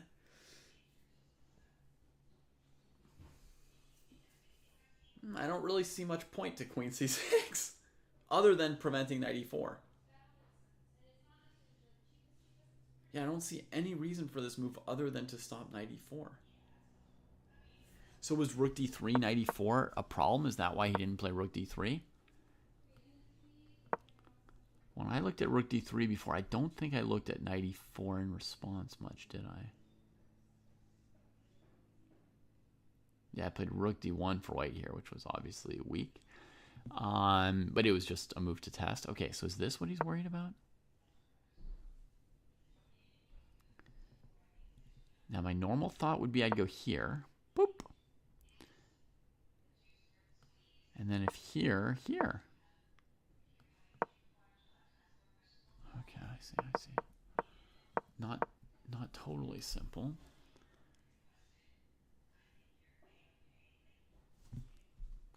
And, if I use something like this first to simplify some of these things, then this is what I'm reluctant to walk into. King f7, knight g5.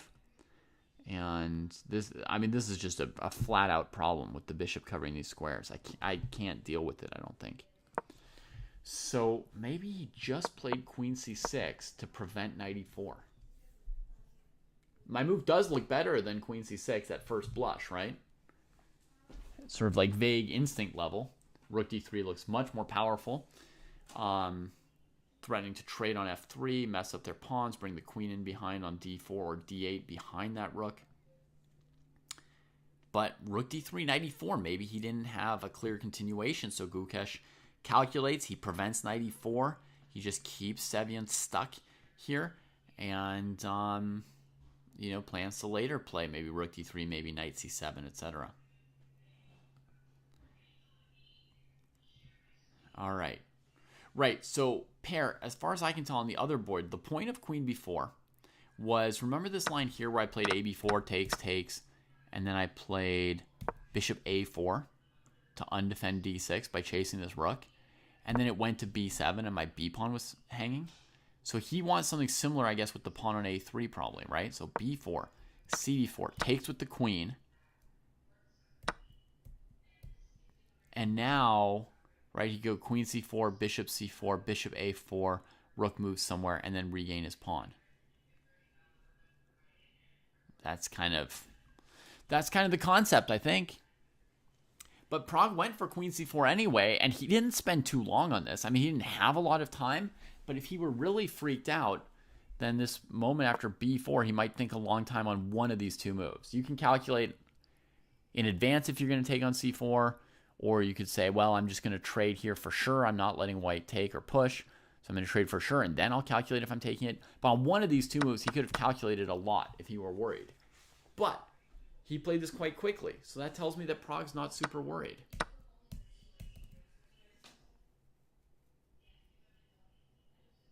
That said, the position definitely looks at least 0.3 to me, maybe even more. So I'm not seeing something that Pragg is seeing, maybe, because I feel like he should be worried. So he goes rook here. So the idea is after rook b6, he's going to go rook b1 to a1. Try and solve his problems there. There's always bishop c5. There's no simple solutions for black that I see. Simple solution would be just like attacking some weakness and forcing more simplifications. But white's weaknesses aren't too weak, and the bishop pair is pretty good at being able to defend anything that they need to. So these moves will come pretty quickly. Both players have seen this line around the time Nodirbek played b4. And now, bishop b3, that would be a dream to get the trade and get the rook into b3. But bishop b3, white just dodges away with bishop c6, and your rook can't go down. So there's nothing like blitz level obvious here. There might be something 2780 level obvious for Pragg. Something like 2 to 3 minutes of reflection obvious to him.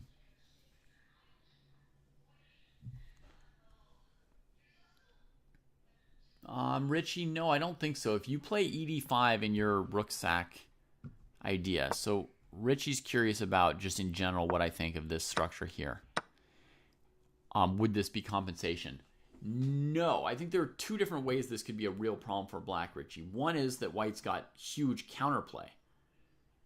So you're talking about your counterplay for being down material, but you've unleashed this e-pawn, and your king is weak. It's not even clear that you're positionally better, and now you're down in exchange. The second thing is you block this bishop.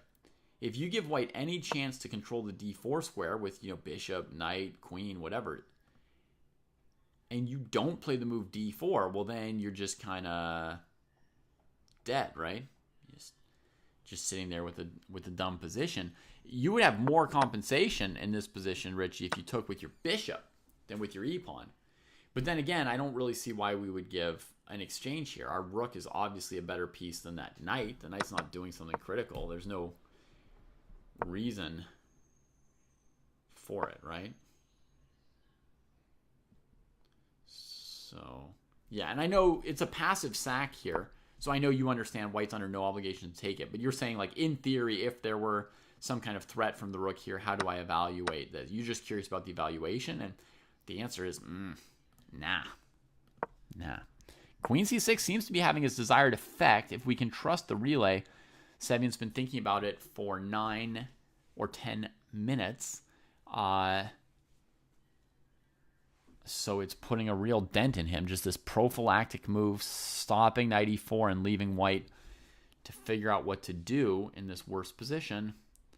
Yeah, maybe we'll pop around to some other boards real quick. Pragg is having a 2 or 3 minute think here about this. I do think Nodirbek's a lot better. But I'm not going to go too crazy until I've calculated a little bit. But we'll go up to 0.35 and then check a few other games here.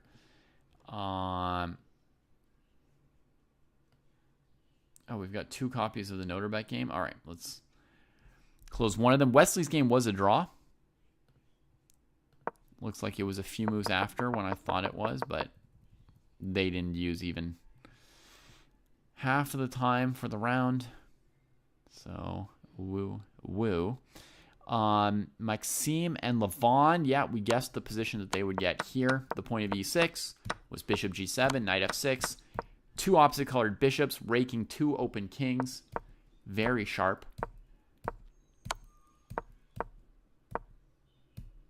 This is the live position. I would favor Maxime a little bit. You know, it feels like Levon's position is just a little bit harder to coordinate. Plus, I have the signpost that I think Levon messed up the opening immediately. And Maxime, when he played e6, he was looking for something good, and he thought e6 was it. Now, he could have been mistaken. e6 might have not been it. There might have been something else better. I did notice like the bishop b6 move was also something you could consider right here. And yeah, there may be some other options other than e6. But I think white was better here. I think Maxime knew he was better here. I think Maxime looked for an advantage here, and he chose this. And everything's been going according to plan, so to speak. So although it's sharp and complicated, I'm going to guess that Maxime is better in this position.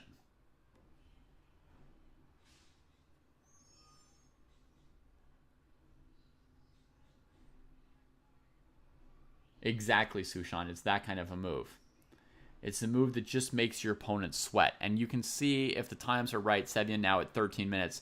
That means he burned half his time on queen c6. So that shows you the pain of playing against this kind of Karpov-like move. Yeah, for sure. Prophylaxis. Okay, so Maxime in a good position. It's pretty sharp. We can't watch all the games, though, so we'll just say, you know, it would probably be exciting to watch that game, but, you know, there's more than one game that's exciting to watch. Let's check out Fabi and Firouzja. You've got the bad bishop versus the good bishop, and the bad bishop is more active. Do you see what I mean? This is that question about is it good or bad piece, but is it active or not active? So the clock situation also continues to say that Firouzja thinks he's struggling. Like, he would not go down to 3 minutes if he were just playing normal moves in a position that he thought were close to equal. So he thinks he's worse in this position. At first blush, this position still looks just kind of close to equal to me. I don't see the huge danger. You know, there's some strategic conception here under the surface that Firouzja, you know, some danger that he's alert to that I would not be alert to. But like his clock just tells us that story. They've got 24 moves to go. He's got basically a 30-second increment to play those 14 moves. And he's been in this situation already for about 4 or 5 moves. So he had depleted his time at move 22. At move 22, he was down to, you know, 2 or 3 minutes on the 30-second increment. What is so scary for him here? I can't even begin to tell you. I can't even begin to tell you. I mean, I don't see any weakness right here for Firouzja to really, for Fabi to really go after. So I don't know what's going on. Last move was bishop e4. So the idea is not to, you know, double rooks against the e-pawn because bishop e4 just got played. I really don't know. Sometimes you try to use the passed pawn with like a b4 break followed by rook c6. But again, the pawn's still too far away from queening to just sack in exchange for that. There's no second weakness for black to deal with.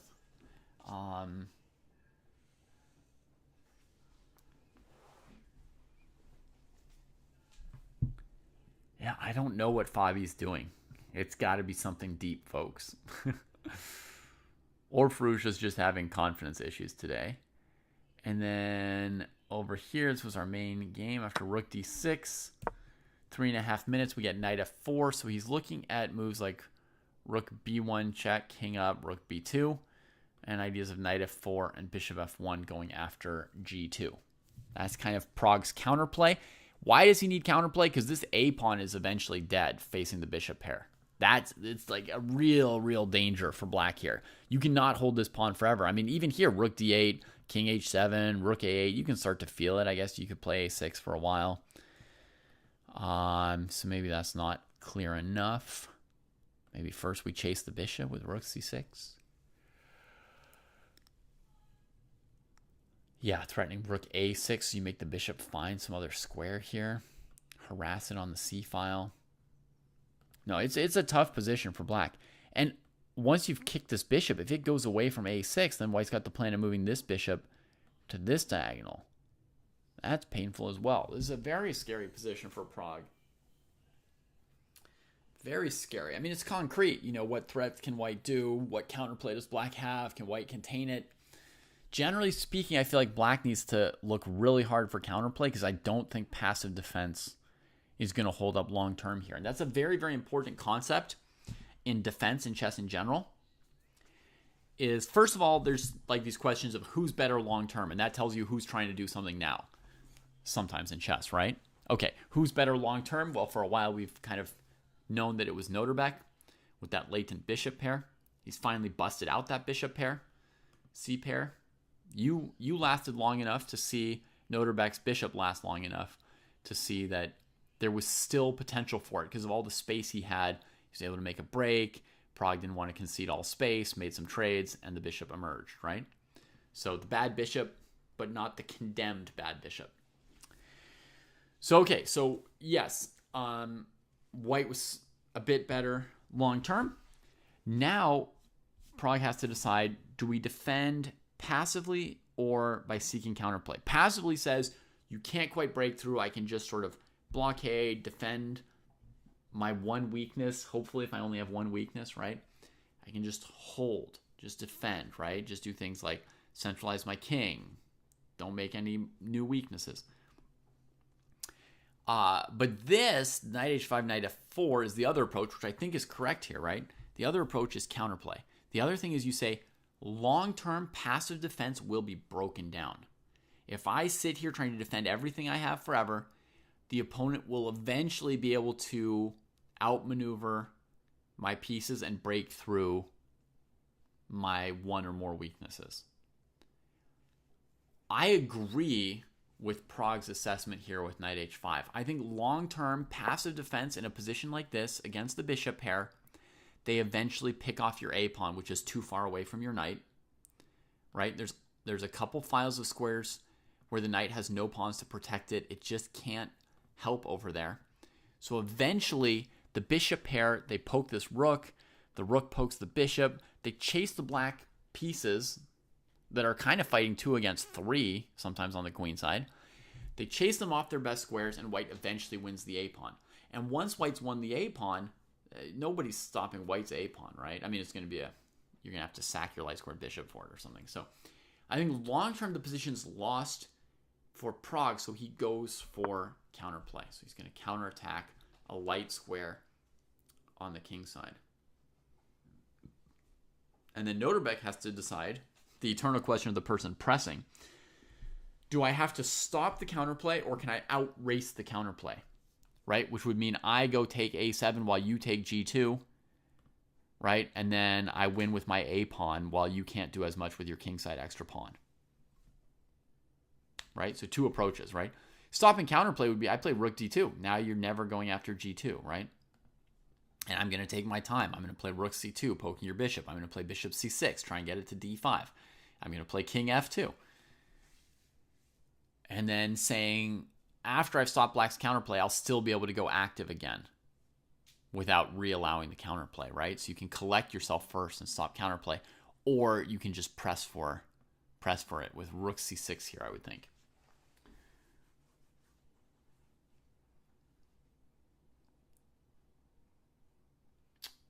Hey, Sushan. Yeah, openings you can play with the least memorizing.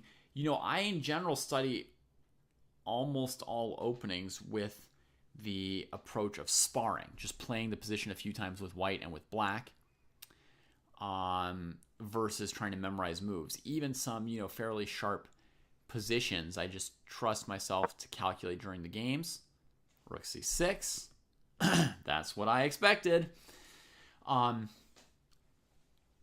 Making the bishop choose between covering this weak square and this potential diagonal. Yeah.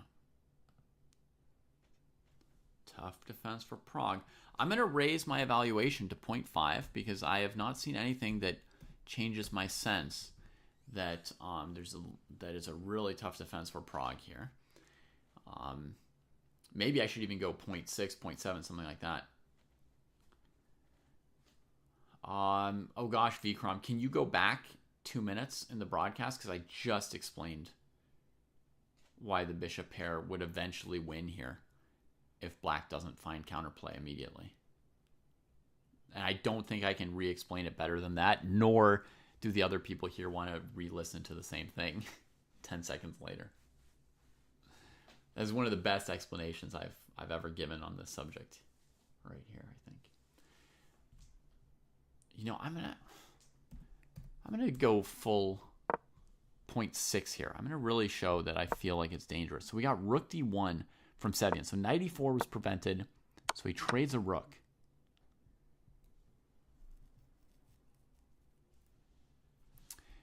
He didn't take with the queen, by the way, because probably there's a very simple bishop takes e5, winning a pawn. Queen's got this defended, so queen d8's no special anything. The bishop just drops back to f6. Yeah. Oh, but Gukesh spent forever on rook d1, so he better have a follow-up. Show us your next move, Gukesh, immediately. Thank you. Knight c7. Heading here. To pressure. I would expect white to move the knight so we can trade when the knight comes to d5. The rook trade relieves Sevian's defensive difficulties. It's a good move, I guess. But the time doesn't seem right because this queen c6 and says rook d1 in 30 seconds. But we know that Sevian thought for like 14 minutes on rook d1.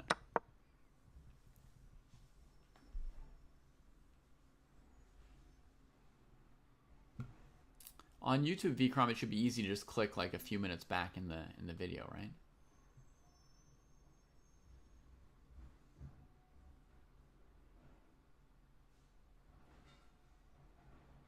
Bishop b3. Oh, right. Sorry, the opening thing. Sorry. Thanks, Sushan. Sorry, you see I get flooded with several questions. All right. And, you know, a couple games going on and so forth. So this is the move I expected. It stops rook c8, and it can go bishop d7. What's one of the moves I considered? Rook a6 is going to be the big question here. Someone's asking why not bishop b3, and Sushan wants to know what openings to play without opening theory. So, Sushan, I think you can basically play any opening without opening theory. I've spent my whole life playing very sharp openings without memorizing almost anything ever. I almost never memorized a bunch of moves.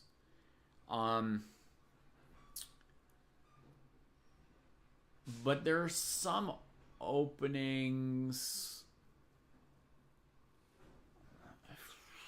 with... Okay, here's what I would say to maybe avoid Sushan.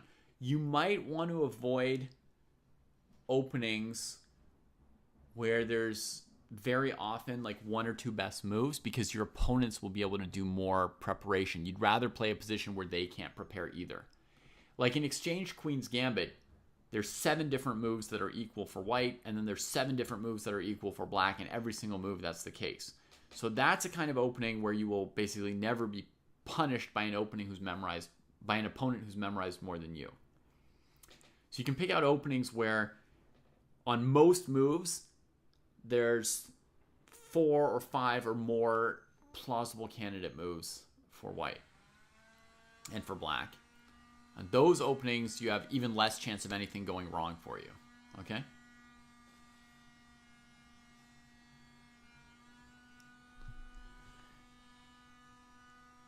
Okay, so here somebody asked about bishop b3 for Pragg to trade bishops. And that would be very good if black had to trade. If white had to trade, right? This would be obviously good solution for black. But he's probably going to do something better than that. Oh, maybe rook a6. So that when you trade, the rook's already defending a7. Now you lose your A-pawn for almost nothing here. You still have to go for this knight f4 counterplay. Right?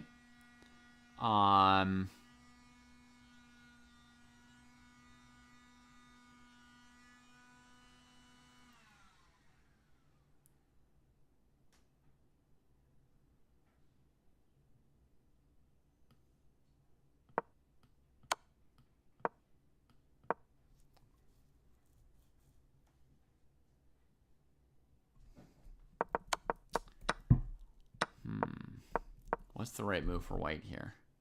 It's hard to find.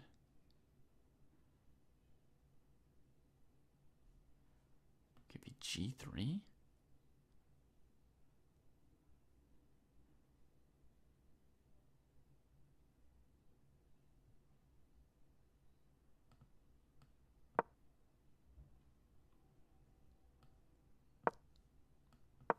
I mean, this is certainly a defense for black to fight against this A pawn. You have to destroy white's king side. It's really tough. I don't know. So that's one possible problem with bishop b3. The other thing is that white could maybe throw in this check and then keep the bishop on the board and just not trade your bishop with you. You have to keep this pawn defended. So now we're playing something like rook here. And then maybe rook a8. This is tough. Or white could just run your rook off the 7th rank. Oh! Look at what a bishop pair can do to a rook. They can take just every square away from the poor guy, right? Now he's just going over here for some reason. White's grabbing this pawn. And black's discoordinated. There's no counterplay. Yeah, that's the problem. That's the real problem with bishop b3. That's just like a death, right? My bishop c5. Oh, look at the bishop pair working that rook.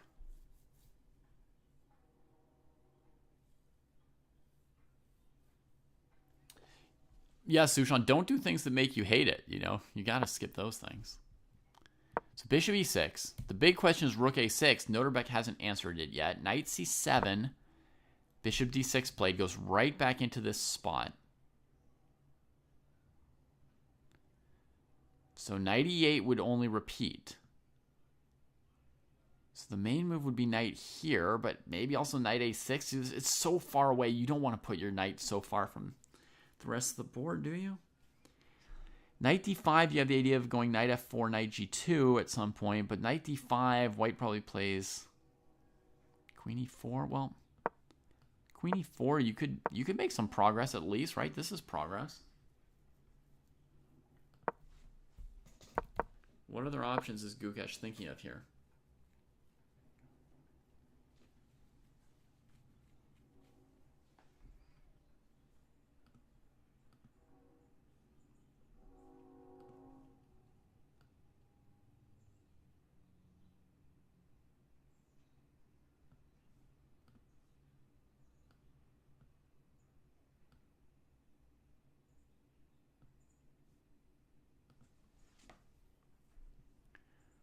Let's see some of the other games. First check on Firouzja, maybe flagging. Still got 10 moves to make. Hasn't yet flagged. So bishop back to g2, rook f5 repeating. Rook e3, h6, a4. I don't know what the big deal is. I don't know why Firouzja's got no time on the clock. Now he sort of self-traps that rook on f5.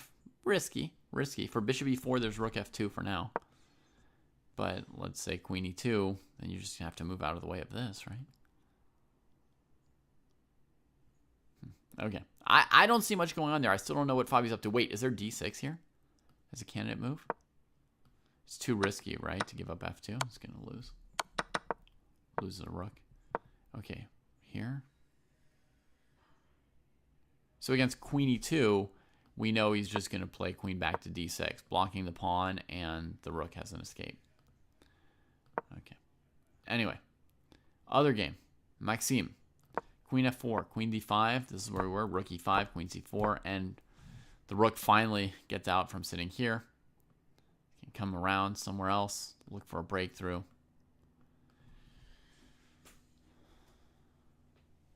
How better is Gukesh? Clear advantage. Bishop b4. We repeat moves. He threatens bishop f3 and taking on e5.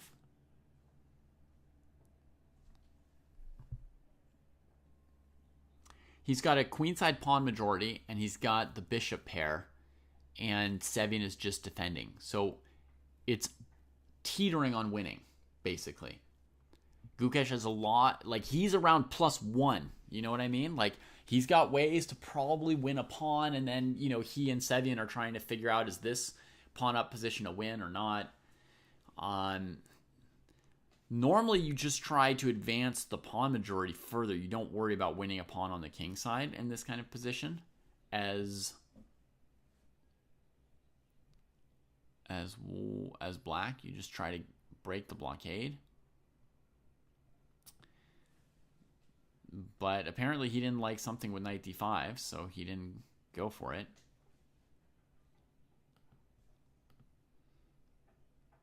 What's wrong with bishop a6 for Firouzja? I mean, in general, queen takes a6.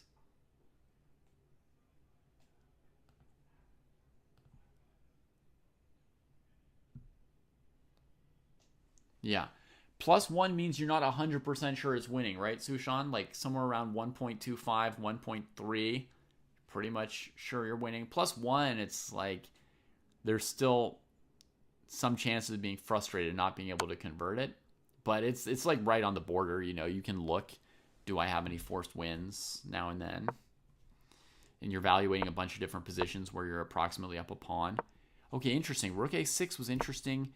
Nodirbek plays rook c5, which can go to a5, but he wants to take on e5 and cut out this knight f4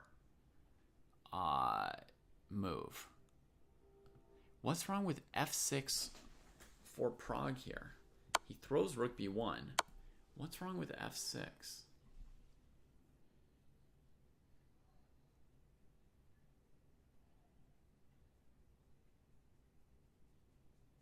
Man, this is not easy for Pragg. His bishop retreating also means he doesn't have bishop f1. So basically, if he does something like this, say for argument's sake, f6, rook a5, rook b2, rook a7, and knight f4 is his counterplay, white can take and just go to the same colored bishop, ending with the extra pawn. This is very tough for black. And maybe even clever would be a move like h5 at some point, crippling the black king a little bit.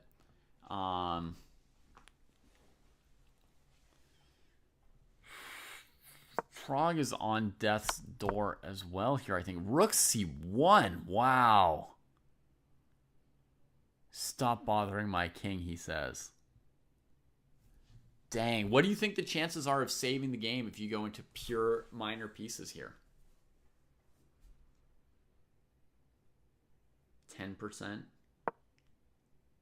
So he's going to have to go back rook b7 to stop rook c7 or bishop a7.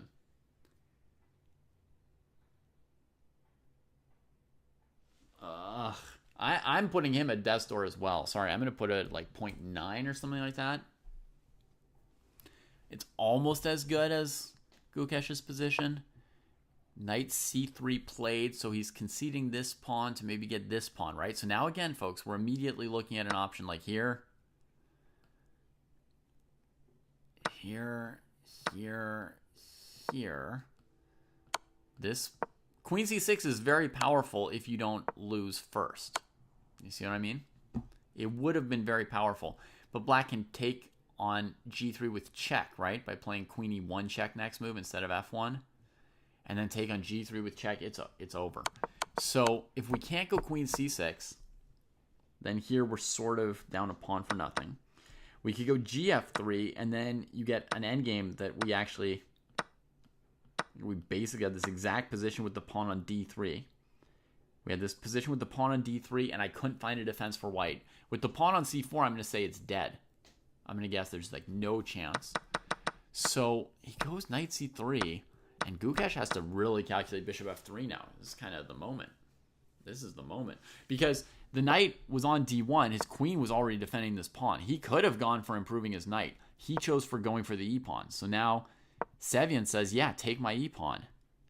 And this is the moment. I mean, he kind of has to go bishop f3 or say that he's messed up and play the position differently now. It's not impossible to say you've messed up and just keep playing, you know, bishop c6, queen c6, something. But, I mean, he basically said that this was his plan. So it'll be pretty clear if he doesn't go for it. All right, bishop d1. Twisting and turning with the bishop pair is Nodirbek. So he's trying to get time to cover all counterplay, you know, maybe bring the king a step closer. Maybe put the bishop on e2 so you could get into these squares. But the question is, when the knight comes to f4, is he going to trade it or let it live there? If he trades it, then the a-pawn's no longer dead, right? Then he no longer has the bishop pair. If he doesn't trade it, the knight's kind of in his face, right? And rook b2 will come and stuff. I mean, I assume Pragg plays knight f4 here. Sometimes there's only so much you can do on the defensive side. You still want to trade the bishop. And you're like, ha ha ha, I've got this tactic. The important thing, by the way, Richie, if we ever did something like this as black, and we're like, I've had millions of people play things like that, and they say, oh yeah, I had this great idea. I saw rook b1, you know, I just missed bishop a7, or everything would be good. No, everything's not good. Like, white can always just avoid the trade. What are we doing? You know? What are we doing? Why didn't he take on c1? Because the endgame's basically lost if he does. Now he doesn't have the rook to create counterplay with. He's got the knight way over here. Who's going to defend this pawn? White's just going to win the a-pawn with the bishop pair pretty much. a6, you don't see the problem. Okay.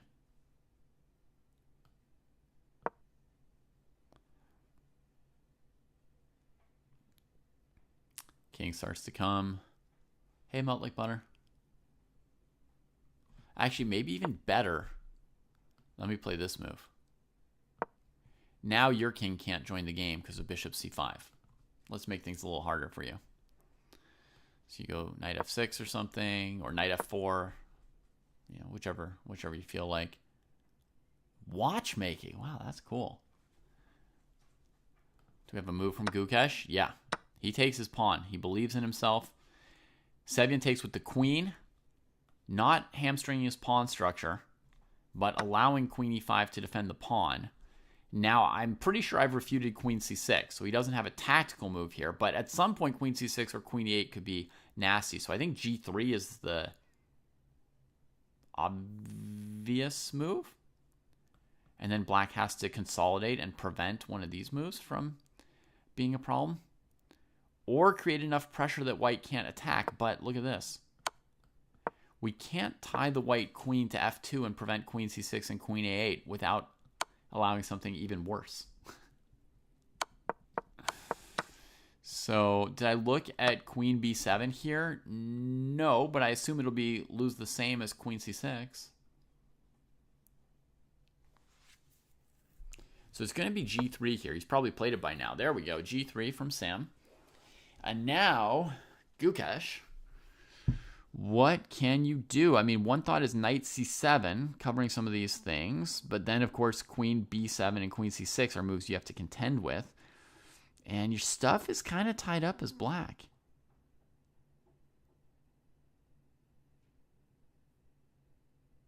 But I don't see another move, really. Queen b8's pretty passive. Queen c6 feels okay for white.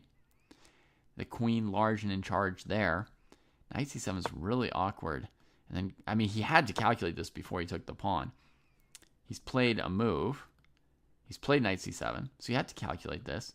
This threatens here. I guess we try to simplify. They come here.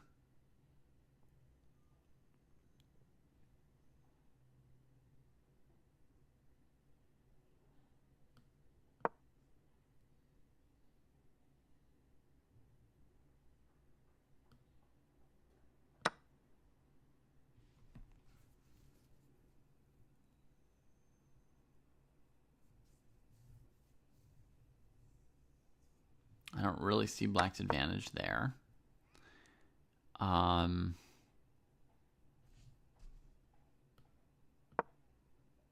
This doesn't feel good. None of my stuff can move. And I'm not even convinced that, white can't just take the pawn back.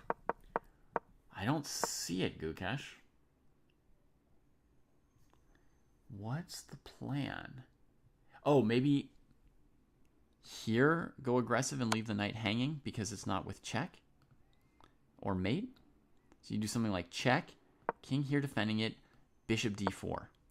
And if they take, you mate, right? So you just abandon the knight and go active. And now, if that forces something like queen f3, well, then you're golden, right? Then you're golden. There's this threat, queen f8. Not totally golden.